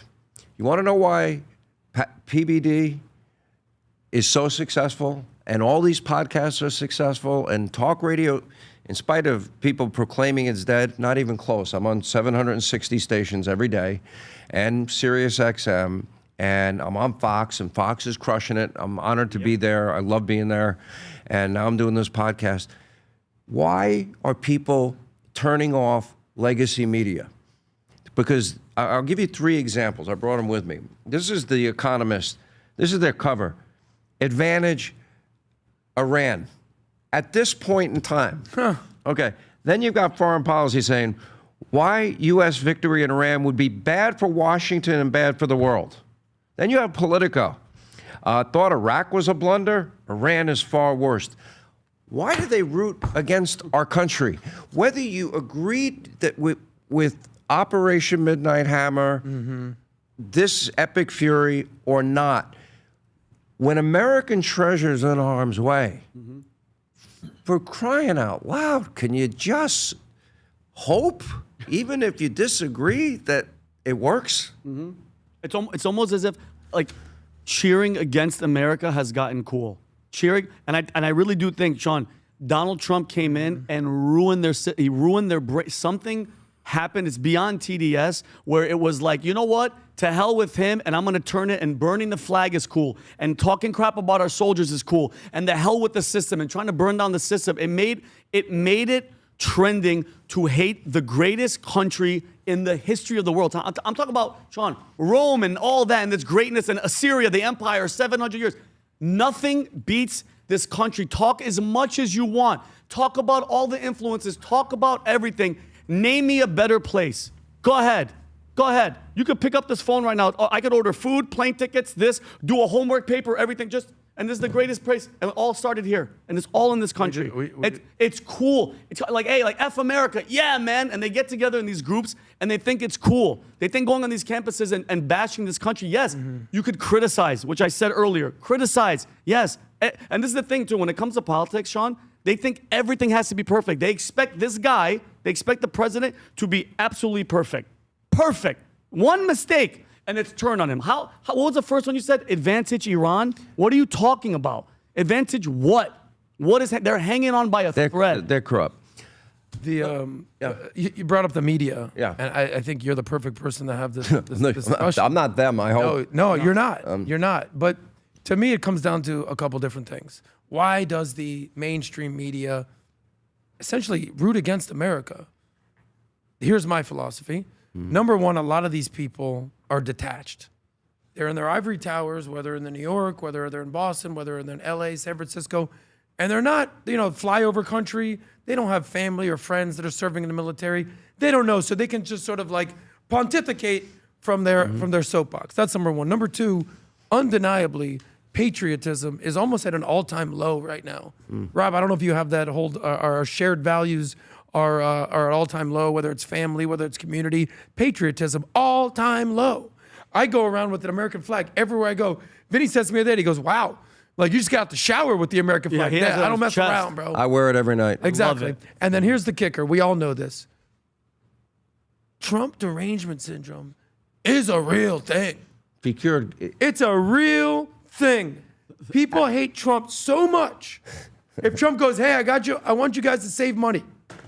People would go, oh, you want me to save that money? Here's my wallet. I'm going to burn it on fire. Don't tell me what to do. He cured cancer. Wait, do you guys remember when he was telling, like, they came out and said, RFK said, if you're pregnant, don't take Tylenol. They're like, oh yeah, while they're pregnant. Tylenol for dinner, buddy. Yeah. Oh my God. And at the end of the day, we have it so good here in America. We do. We have it so good. You said you traveled to lot. the other side of the world. You have no interest in going back there. I've traveled. You've traveled. People go, where are you going this summer? I go, I'm staying in Miami. There's no place else I want to go. I've been around the world. There's nothing like America or Miami, but we have it so good here. Miami's getting too cluttered. Just saying. It is because Adam Got a little inviting crowded. people here. Come on down. No, don't come down. But we have They're it gonna so come good down. here. When you have it so good, you look for things to complain about. Yeah. I remember I had a conversation with this will be a real quick story, with this Indian kid on Manekt. Yeah. And he goes, what is depression? I was like, what? He goes, I hear that the American kids, they all have anxiety and depression. I don't know what depression is. I said, what do you mean you never been depressed? He goes, no, I don't know what this word means. What does it mean? I'm like, when you're like so sad and upset about you don't have anything going on in his life. He's like, yeah, that is India. You have to figure it out. Yeah. He's like, why are they so depressed in America? I go, I love you, Kamaj. And it was incredible. It made me realize we have it so good here that we have the luxury of being depressed. Tom, we were talking earlier, your dad fought in World War II. His dad did. My dad's father. Your dad's father, okay. Yep. My dad fought in World War II, 4 years in the Pacific. Died 30 years ago, my father. And that was the greatest generation. Yeah. And I think you're raising a lot of good points here, because I think of my grandparents all came from Ireland. I took one of those ancestry tests. Oh, really? Yeah, I'm like the only person that came back 100%. Oh, really? You're Irish. 100% Irish. Ah. All four of my grandparents came from Ireland. Hannity. And they told me that, how's Sean O'Hannity? Sean O'Hannity. I like that guy. I'll buy some Irish Spring after this. Try the Irish Spring 5-in-1. It's actually really good. I use it. Yeah. You're going to start showering now, Vincent. Yeah. Yes, my lady. We should have that as a sponsor. We have product placement here. I got Starbucks. I got Celsius. Where are all the advertising? So 100% Irish. Go So on. 100%. But I think they came here, and this is the quintessential American story. It's not the Sean Hannity story. And they had nothing. Broke, poor. They faced their discrimination. Irish Catholic need not apply at the time. Every group that's come here, I'm not. You can't compare anybody to what happened to African Americans, separate and apart. But they did it because they wanted a better life, courageous people. They were thinking about future generations, and they were willing to sacrifice their life. And then my parents stood on their shoulders, and I stand on my parents' shoulders. I refuse to. You teach people how to get wealthier, Adam. This guy's run CEO, Fortune 500 companies. Next level, right there. Next level, okay. And I'm just telling you, all those things, we owe it to our kids to teach them what freedom is. The blessings of liberty and freedom and the high cost of liberty and freedom. That's why, you're right, Tom. You said it earlier. I don't want these kids to die. However, you have to weigh that against, well, do we want to leave this country to our kids and grandkids with a nuclear-armed Iran, the #1 state sponsor of terror, and then risk a Holocaust potentially down the line? Did we learn, if we could take Hitler out before the Holocaust, did you take him out? I'm killing baby Hitler. I'm straight up doing it. Straight up doing it. Yeah. Well, isn't that what we're doing here? Yeah, that's what it is. I hate Hitler analogies. Yeah, I'm not a Nazi fan of Hitler. analogies. I'm going to come out and say it. I'm going to stand So up. do I, because I feel like it's a form of name calling that somehow moderates history. Because if you're going to call somebody a liar, okay, they lied, you proved it, they are a liar in that instance. But when people use Hitler's name as a name call, it's like, wait a minute. The comparison is, you can't compare it. How dare you use that to create, just all you want to do is create the boogeyman effect and the angst across the aisle and push the votes the other way through just the slaughter of reputations. And I agree with you on that, because I feel that Hitler has his own tragic, horrible place, and I don't want it watered down or used in any way. I want it to have almost a sense of just horror that sticks to it, that you can't talk about it unless you look into the eyes of it and see the pure evil that it was, and it disgusts you so deeply at that moment that you say to yourself, there is no comparison. So that it's almost like, it says, it's almost like a word that you can never use, and it just disgusts me. Well, Thomas, let me ask you though, because you're raising a great point. I argued the same way you just did, but not as articulately. But here's my point: the regime in Iran, if they're that evil, and we really believe if they had nuclear weapons, we are risking for our children and grandchildren a potential nuclear holocaust. Is it not like Neville Chamberlain and Churchill? Can we take that basic lesson from history? Absolutely. The appeasement strategy. Yeah. Hey, but that's, it didn't work. Who sent pallets of appeasement? I'm sorry, dollars over there. I wish I'd thought of that when I was fighting Gavin Newsom this week. Says, who sent the pallets of appeasement over there? So this was Barack Obama with the Neville Chamberlain playbook. Well, let's assume, and what they assume is that because they're for sale, that guy's for sale. And they apply the same standard to say, well, look, we've been bribing the poor for their vote by giving them welfare programs. Let's just bribe these guys. Because they apply that same standard of human manipulation that works for their voting blocks over there. But they're dealing with bloodthirsty, genocidal dictators, and that's what I call them. To say blood, and then this is where somewhere Ann Coulter is smiling because I said it that way. They are bloodthirsty. There's a bloodlust for the complete termination and destruction of the other side.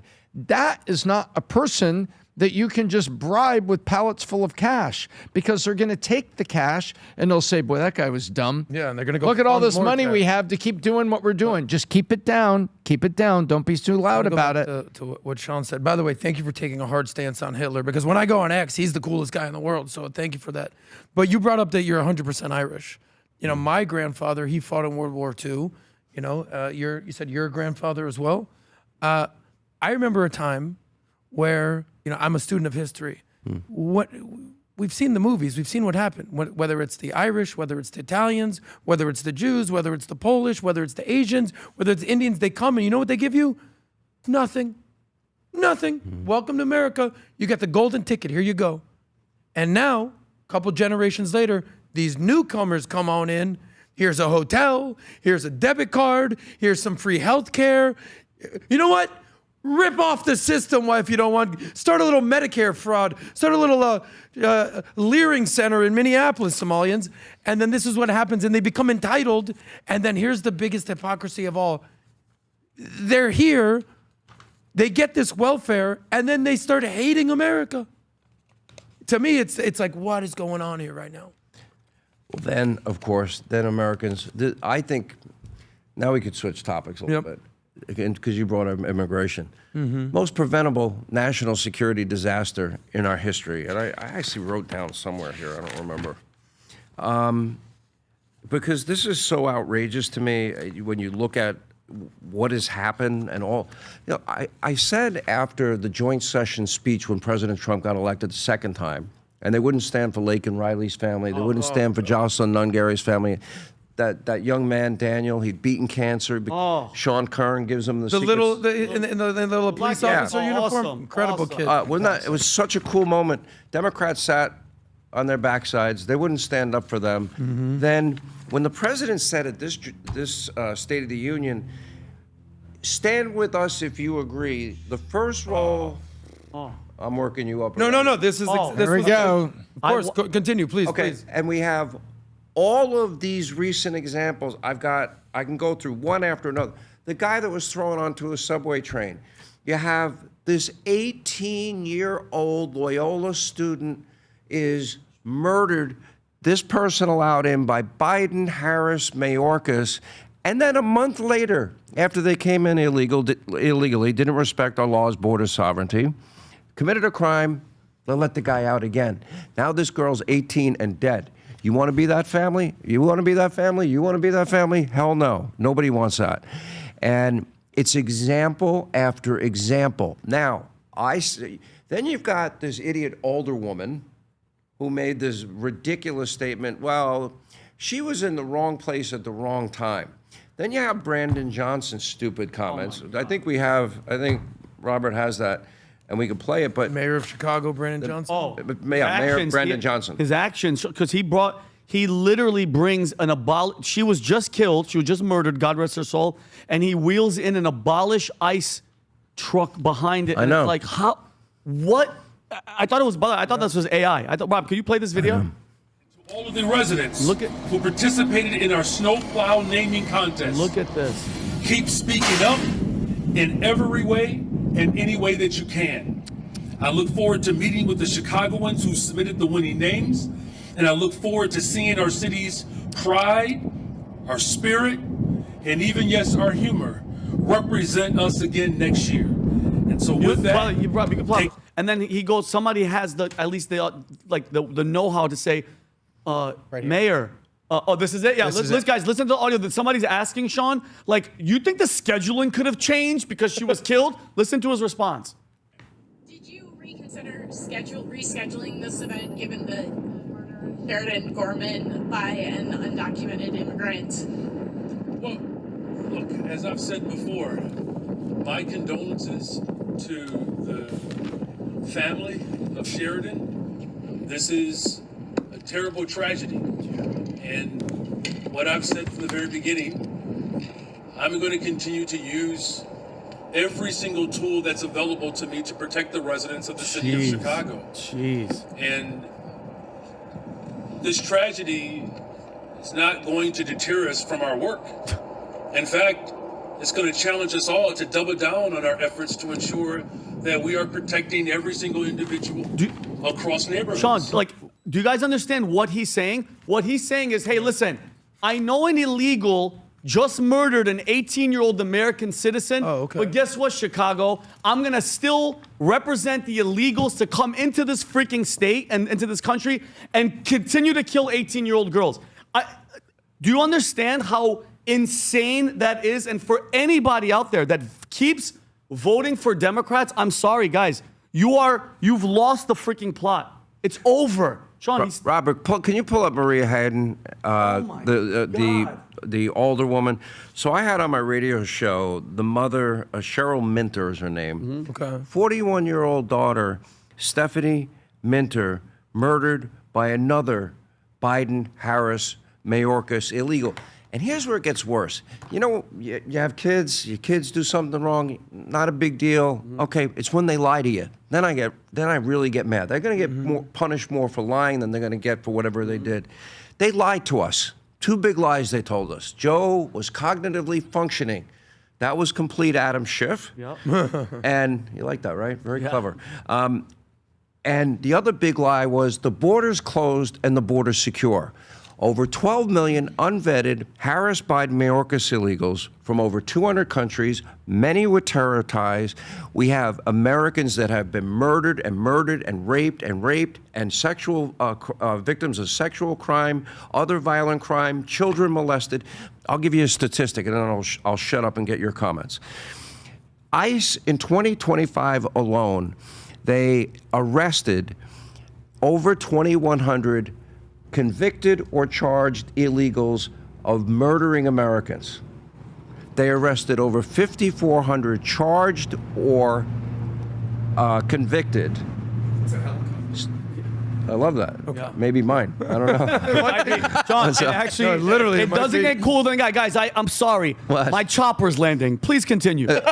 Okay. Gangster show. I love that. Go on, It sir. just fell into my lap. I wish I didn't say it. No, it's really true. I don't know if the people can hear it. There's a loud helicopter. Well, the only way I'm going to be able to get back and do my radio program on time, I still have 3 hours of radio to do. Listen, I get it, Sean. The helicopter, you're on Air Force One. Life's good, baby. I want to finish. Life's good, Sean. I want to hear this.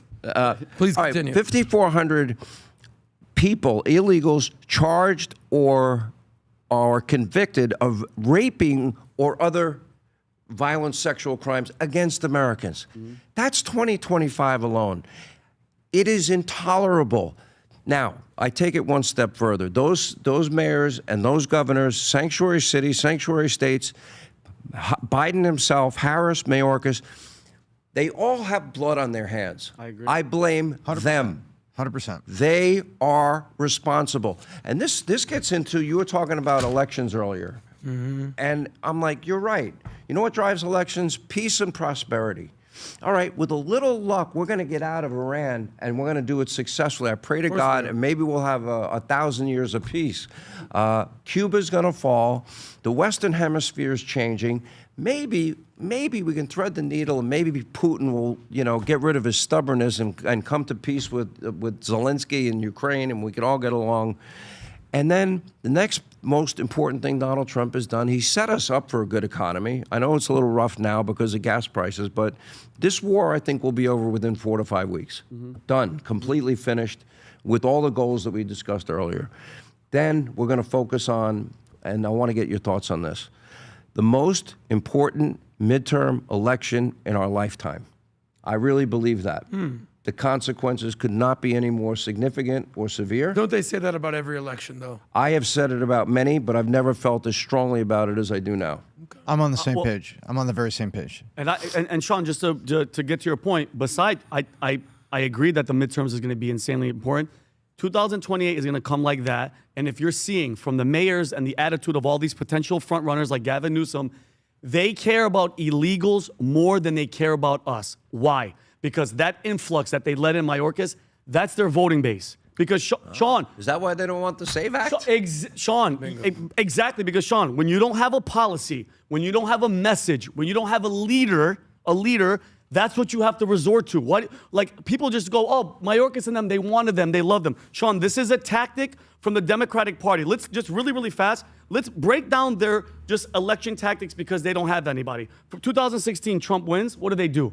Hillary, Obama, spying, Brennan, Russia collusion. They can't play fair. Then George Floyd's riots, they burned down the whole country with George Soros paying for it. They tried to impeach Trump with Zelensky with the phone call, which is absolutely nonsense, and he got acquitted. Then you go to COVID, which I believe, Sean, Vincent Oshana believes that China, on purpose, with some of our deep state actors, with Fauci, and we're finding out Fauci and all of his nonsense is coming out in Congress, which I love.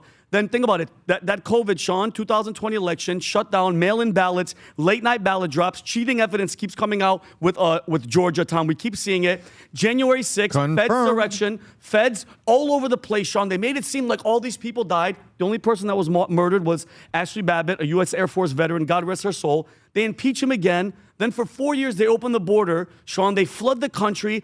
The whole time going after Trump, keeping him off the ballots, shooting him in the head. Sean, they have nothing. This is how they operate. When you don't have a person, that's why, Sean, I'm being respectful because you know Stephen A. Smith, and I absolutely love Stephen A. He's going to be on my podcast on Monday, Hot Cakes and Hot Takes. I want there to be a Democratic leader. Sean, I truly want somebody on the other side that I could feel comfortable, because the pendulum's going to swing, saying, Sean, you know what? I trust Stephen A. Smith. I would even consider voting for that guy. If it's that type of, because I'm not a Democrat, Republican, I am just a guy that wants the best for the country. Give us somebody. All you have is Gavin Newsom. That's their front runner, Sean. Gavin Newsom's all they have, and he's pro-illegal. And I guarantee you, Sean, if he wins, God forbid, he opens the border on day one. I'll put money where my mouth is. Gavin Newsom goes, this country is for everybody. Trump is a Nazi, Hitler, whatever. Open the border. Watch. Mark my words. First thing you do. That's what else was he going to do? What else is he running on? He's a sanctuary city guy. That's freaking California. That's the fear. The midterms bleeds into 2028. I have studied Gavin Newsom. I know him. I fight with him a lot. He can't. I live rent free in his head. Yeah. Because he's constantly tweeting out against me, which I kind of like, which is pretty cool. I'm so tempted to just stay. Thomas and I are on the same page. I want to stay focused on 26. However, it's just too tempting, because we all like politics so much, to want to think about 28. Yeah. All right. I have to find out where your heads are at. I have the answer. I already have the answer. What is it? It's already written. It's already done. What? You said that midterms are going to be the most consequential. Most consequential in our lifetime. I don't know. We're about to find out. But this is going to be the first election in 2028 where Trump's not on the ballot. Correct. Okay. I think the foreign wars are going to be kind of messy, but done by then. There's no way Trump's going to leave the world. It's going to be done before this election. You know, they say it's the economy, stupid.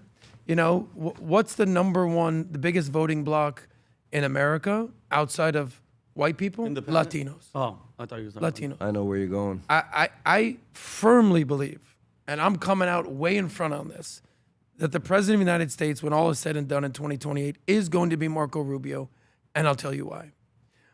Much like J.D. Vance 10 years ago, Rubio ran for president. He wasn't ready.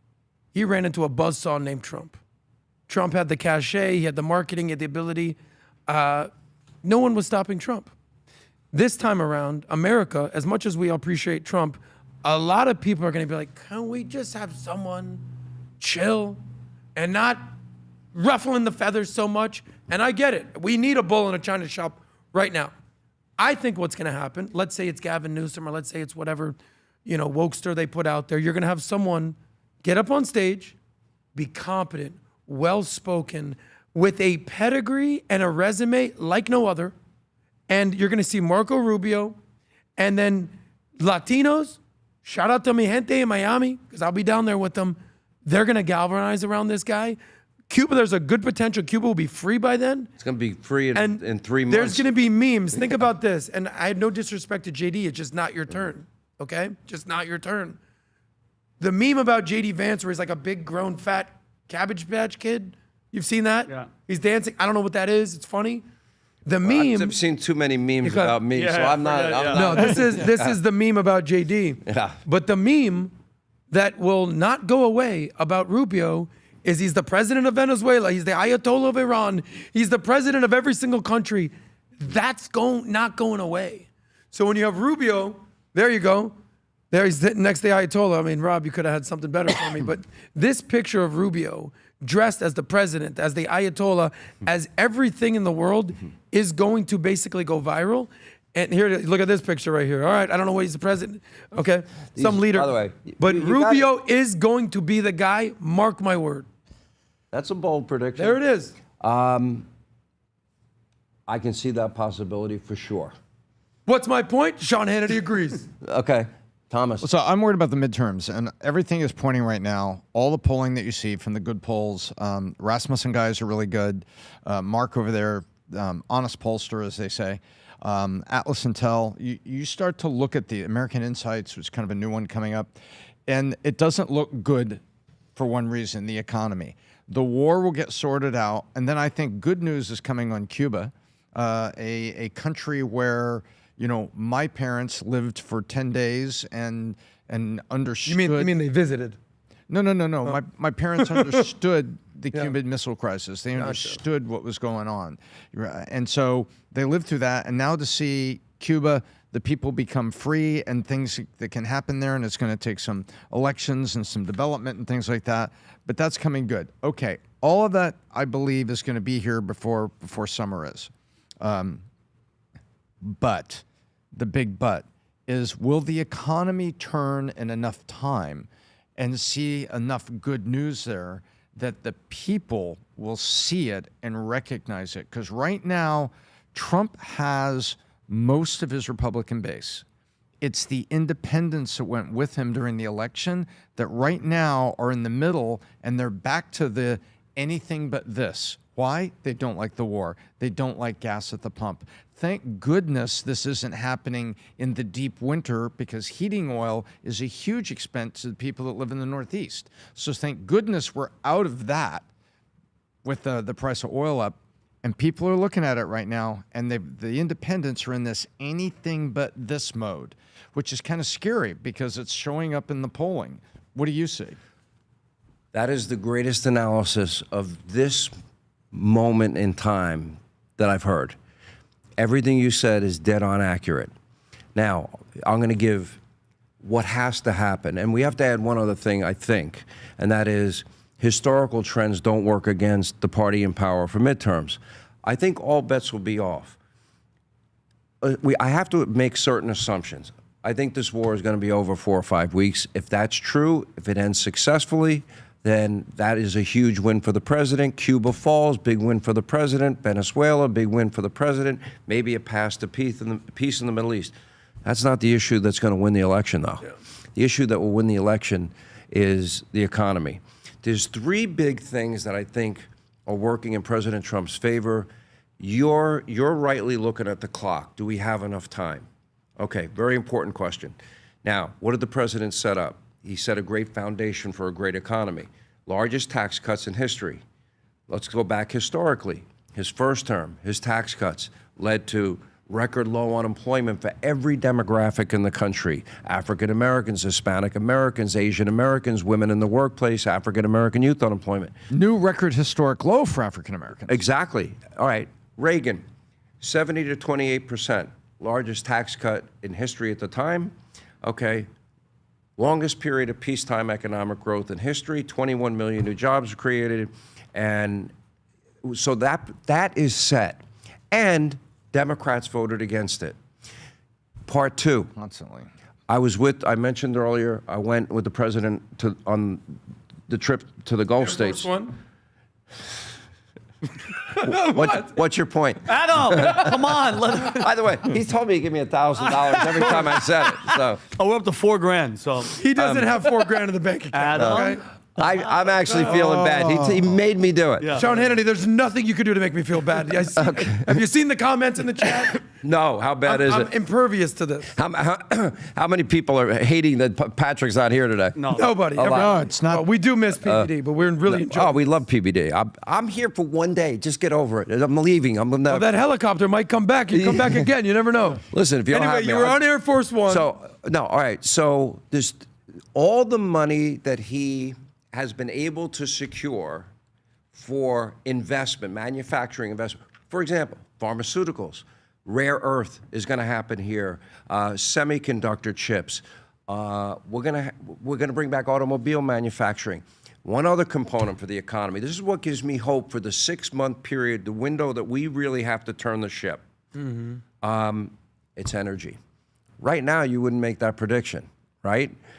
However, if I'm right, if he can get out of this situation and we can get focused and dialed into that, and all those foundational pieces now kick in, which, by the way, Scott Bessent was saying would happen, I think got a little delayed because of this conflict. I expect, put it this way, when Reagan won re-election and he won 49 states, the last quarter leading into his election, GDP was 7.3%. We get to 5. Trump will win we will win the House and the Senate overwhelmingly. If we don't, if it's 4%, I think we have a good shot. And I'm very optimistic we'll get there, but your analysis, if that doesn't happen, historical trends will hold. Yeah, exactly. And I see the president, the most important weapon he has is his pen. And right now, electricity for the common person on affordability could be shifted very, very quickly. Simply, if you're building a data center that's going to hyper impact the local power grid, and now you've got ECOT in Texas, and the power companies and the groups have to raising the rates in response to demand. I want a subsidy that counteracts that on the construction side.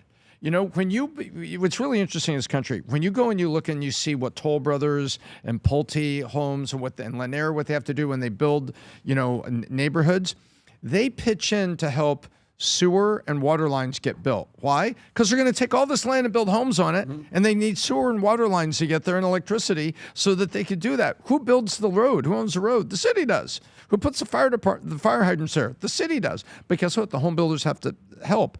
I think what's happening right now with data centers, creating instant demand, which craters the local demand coefficient for electricity, and then the price goes up because there's a shortage of kilowatts. So then the price goes up. If he moves his pen and tells people, say, listen, this is what we're doing on energy. Data centers are going to be here. AI is going to be here. It's going to be a technological advantage. And while we're building the micro nukes, which we have had no permits on forever, while we're getting that going and jobs will be created in those power stations, guess what?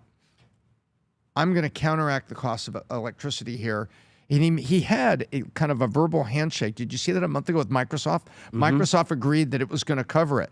You make that a mandate and say, look, we're not controlling and we're not going to be in the data center business, but we're going to be in the no inflation on electric power because data centers are being built. This country, when we've had industrialization, it's benefited the consumer. This is an industrialization step that could hurt the consumer because of electric prices. These are one of many things I think he could do it with his pen. He could do it with his pen, and people would see it. They would see that hey, our electricity just went down. I know the data centers can be paying part of its fair share. And guess what people would say? Wow, thank you. But for example, what is it? Apple, they're going to spend $1 trillion in Texas. I mean, the amount of manufacturing. I'm going to press you on one thing. Oh, okay. Because I just can't. I mean, it's a fun question. 28, who's it going to be? 28, I believe that the tide is turning right here and that Marco Rubio's resume is being tremendously improved. And I saw the comment made by Vance, who he kind of, I don't know if it's a head fake or what it was last week, where he said, well, maybe I won't run. Maybe I need to be more responsive to some family situations. He made that kind of float. It wasn't a definitive comment. It wasn't a podium comment. You know what I'm talking about? It was just, he kind of floated, well, I may not run. I may have some family consideration. But it was one of those walking to the helicopter, talking like this. It wasn't making an announcement at a podium. Before we get Vinny's prediction, should the president anoint or should he allow all the potential candidates to do what he did? There's no anointment. Fight each other. We're not the out. Democratic Party. No, okay? but fight it out. I agree with you. There's Fight it no- out. JD You Vance, agree? you're not Kamala Harris. Fight it out. I agree 100%, but Sean, there was an awesome moment in the State of the Union. Besides him showing that the Democrats care more about illegals than Americans, there was a moment where he gives Marco Rubio the credit, and Marco just sits there, stoic, doesn't need the limelight, doesn't need the pat on the back, and there's a moment, Sean, I'll show it to you after, he gives him like a wink. To me, that was like it's you. By the way, I've known Marco. Yeah. That is Marco. Marco's a very humble guy. He's an amazing guy. Sean, I think Marco's number one, depending on how this war pans out in the next, I'll give him a month and a half or two. It's going to be a huge thing because I think the JD Vances are kind of, you notice how they've stepped back, Sean, so where they could be like, hey, guys, this war is horrible. I was in those meetings saying, the president said that I'm less enthusiastic about, so. If you're a Republican, never go. Well, Marco's a good guy, but you're also a good guy. And on behalf of all three of us, we'd like to say thank you for being here. Oh, yeah. And getting the hook? No. Sean, You got to Hannity? No. You're hooking Hannity? It's a segue. You son of a gun. You got to go to the conference. No. We have something for you. So Sean, this is a small token of before you even open it, Sean. We appreciate you. We respect you. We love you. This has never happened, and the first person that Pat thinks about is you to come to bring you here. Thank you for filling in for the PBD podcast. Everybody at Valuetainment loves the work that you do, and as a token of our appreciation, Pat and us, we went to Italy. Pat came up with a shoe. It's a Future Looks Bright shoe. Sean, you have to open it and look at it. This was 100% made in Italy. It was inspired here in Fort Lauderdale, and it's a gift from us at Valuetainment to you. And look at the bottom, Sean. Look at the bottom. Sean, look at the bottom. Show that to the camera so they boom. Look at that. You know what? Sean, it's comfortable. That's right. All the things we talk about. What size shoe are today. you, Sean?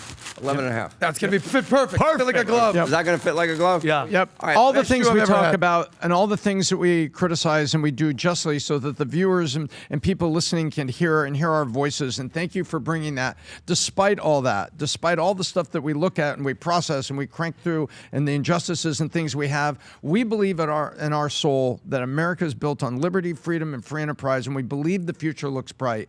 So we never let the reality of what we process every day, sometimes a little loudly, sometimes with great passion. You're looking at loudly at me. Who's that guy? We never let that obscure the clear-eyed view we have of the future, and it's Pat's credo that he's instilled in all of us, and it's what he likes to say is the future looks bright. And so from Pat to you, he's not here to say thank you, but we say thank you on behalf of Pat. So I ran into Pat at a steakhouse, and with his wife and kids. I was there, Sean. The recent one? The restaurant? Yeah, I know what you're talking about. Okay. I was there, but I was outside. Yeah, okay. And look, all I can say is I'm a fan of this podcast. There are a lot of shows out there. Everyone has all the choices in the world. And I'm very honored that you guys had me here. It's not false humility. I'm not placating you guys. I'm not patronizing, but I watch, and what I love about this podcast is smart. I learn something. There's great insight. There's good, passionate debate. And, you know, I will tell you, all of you bring such unique gifts and talents to the table. As I get older, one of the things I like to do is I like to learn from other people. And I've interviewed, I told you, Steve Wynn. I've had dinner with a couple of billionaires. I never thought in my life I've ever met a billionaire. And I like to sit there and just absorb. How did their story, what is their story? How did it happen? This whole Steve Wynn story, but it's Patrick's story. It's your story, Adam. It's your story, Thomas. Vinny, you set me up. I owe him an apology. No, you don't. You totally set me up. He loves it. He loves it. Robert's been working. I don't know how the heck you do this. He's out fast. there. He's like the best at running this computer the whole time, and I'm like, we don't let him leave. He He's the lives best there. in the game. He has a whole wife and kids at home. He doesn't even know how to go see his He kids. sends me. You guys sent me the prep to do this thing today. I'm like, It's pages. okay. If I had to read this every day, I would go crazy. It's Tom's fault. It's amazing. He's Tom's a human literally, creator. We gotta- he's the best. He's the best in the game. And Sean, we appreciate you more than you know for everything thank you've you. done and you being here. And I want to say thanks to Patrick. I mean, honestly, to sit in his chair and in this beautiful new studio. Love your new digs. It's very cool. It's an honor to be here. Thank you. So, by the way, before we wrap up, what's next? What's next with the Hangout with Hannity? I want you guys to come. Honestly, I want to do. I would love to pick up this discussion for 4 hours and not stop. Let's do it. But you know what? People ask me, well, you do radio, you do TV, and now you're doing a podcast. I said, that's all I want to do. Good. I'll give you a quick story, and then we'll end it. You know, when Rush got sick, he died 5 years ago, and every one of us that gives opinion, owe him a debt of gratitude because he forged this path for all of us. And to this day, I'm very grateful. And the thing about Rush Limbaugh is when he got sick, his brother's been my agent my entire career, David Limbaugh. Oh, really? And I'm very close to the family. His niece was my assistant up until recently. She has like 4 kids now, so She's busy. So she's busy. Yeah. She'll be back though. Okay. So I'm just close to the family, close to his brother. But here's the beauty of Rush, and I think it's a lesson for all of us about what you do in life, is when Rush was sick, he would go, when he announced that it was advanced stage 4 lung cancer, he knew it was game over. He just wanted to see how long it could last. He'd withstand this brutal treatment. And what was his bucket list? We watched the movie The Bucket List, right? Jack Nicholson and Morgan Freeman. Yeah. His bucket list was to get back on the air. Wow. He was living his dream every day. Wow. And I kind of feel the same way. And getting to hang out with you guys is just like a cherry on top. God bless you all. Thank you all for having me. God bless you. And to everyone at home, subscribe to subscribe. our podcast, of course. Show Hannity some love for being here today. Subscribe to his podcast, Hang Out with Sean And Hannity, check out the Hangout with Sean Hannity. Just had Governor Rod on there, ex-Governor Rod. Who's next? Hopefully I want you guys. A done deal. I love it. It'd be cool. And I'm doing. You said you want me to do yours. Oh, you're gonna do Hotcakes and Hotcakes, which comes out on Monday with Stephen A. Smith. But I'm gonna do whenever you're here. I had Stephen. Stephen A. is one of my best friends. He's amazing. He's Love amazing. him. He's amazing. We love Stephen A. Great. All right, you got a chopper outside, and we got to go to the SLS. But all right. Oh, you all going? I'm going. I know you're going. I know you have to. You have to leave. All right, we'll let you get out of here. Okay. I think I'm taking. God bless you.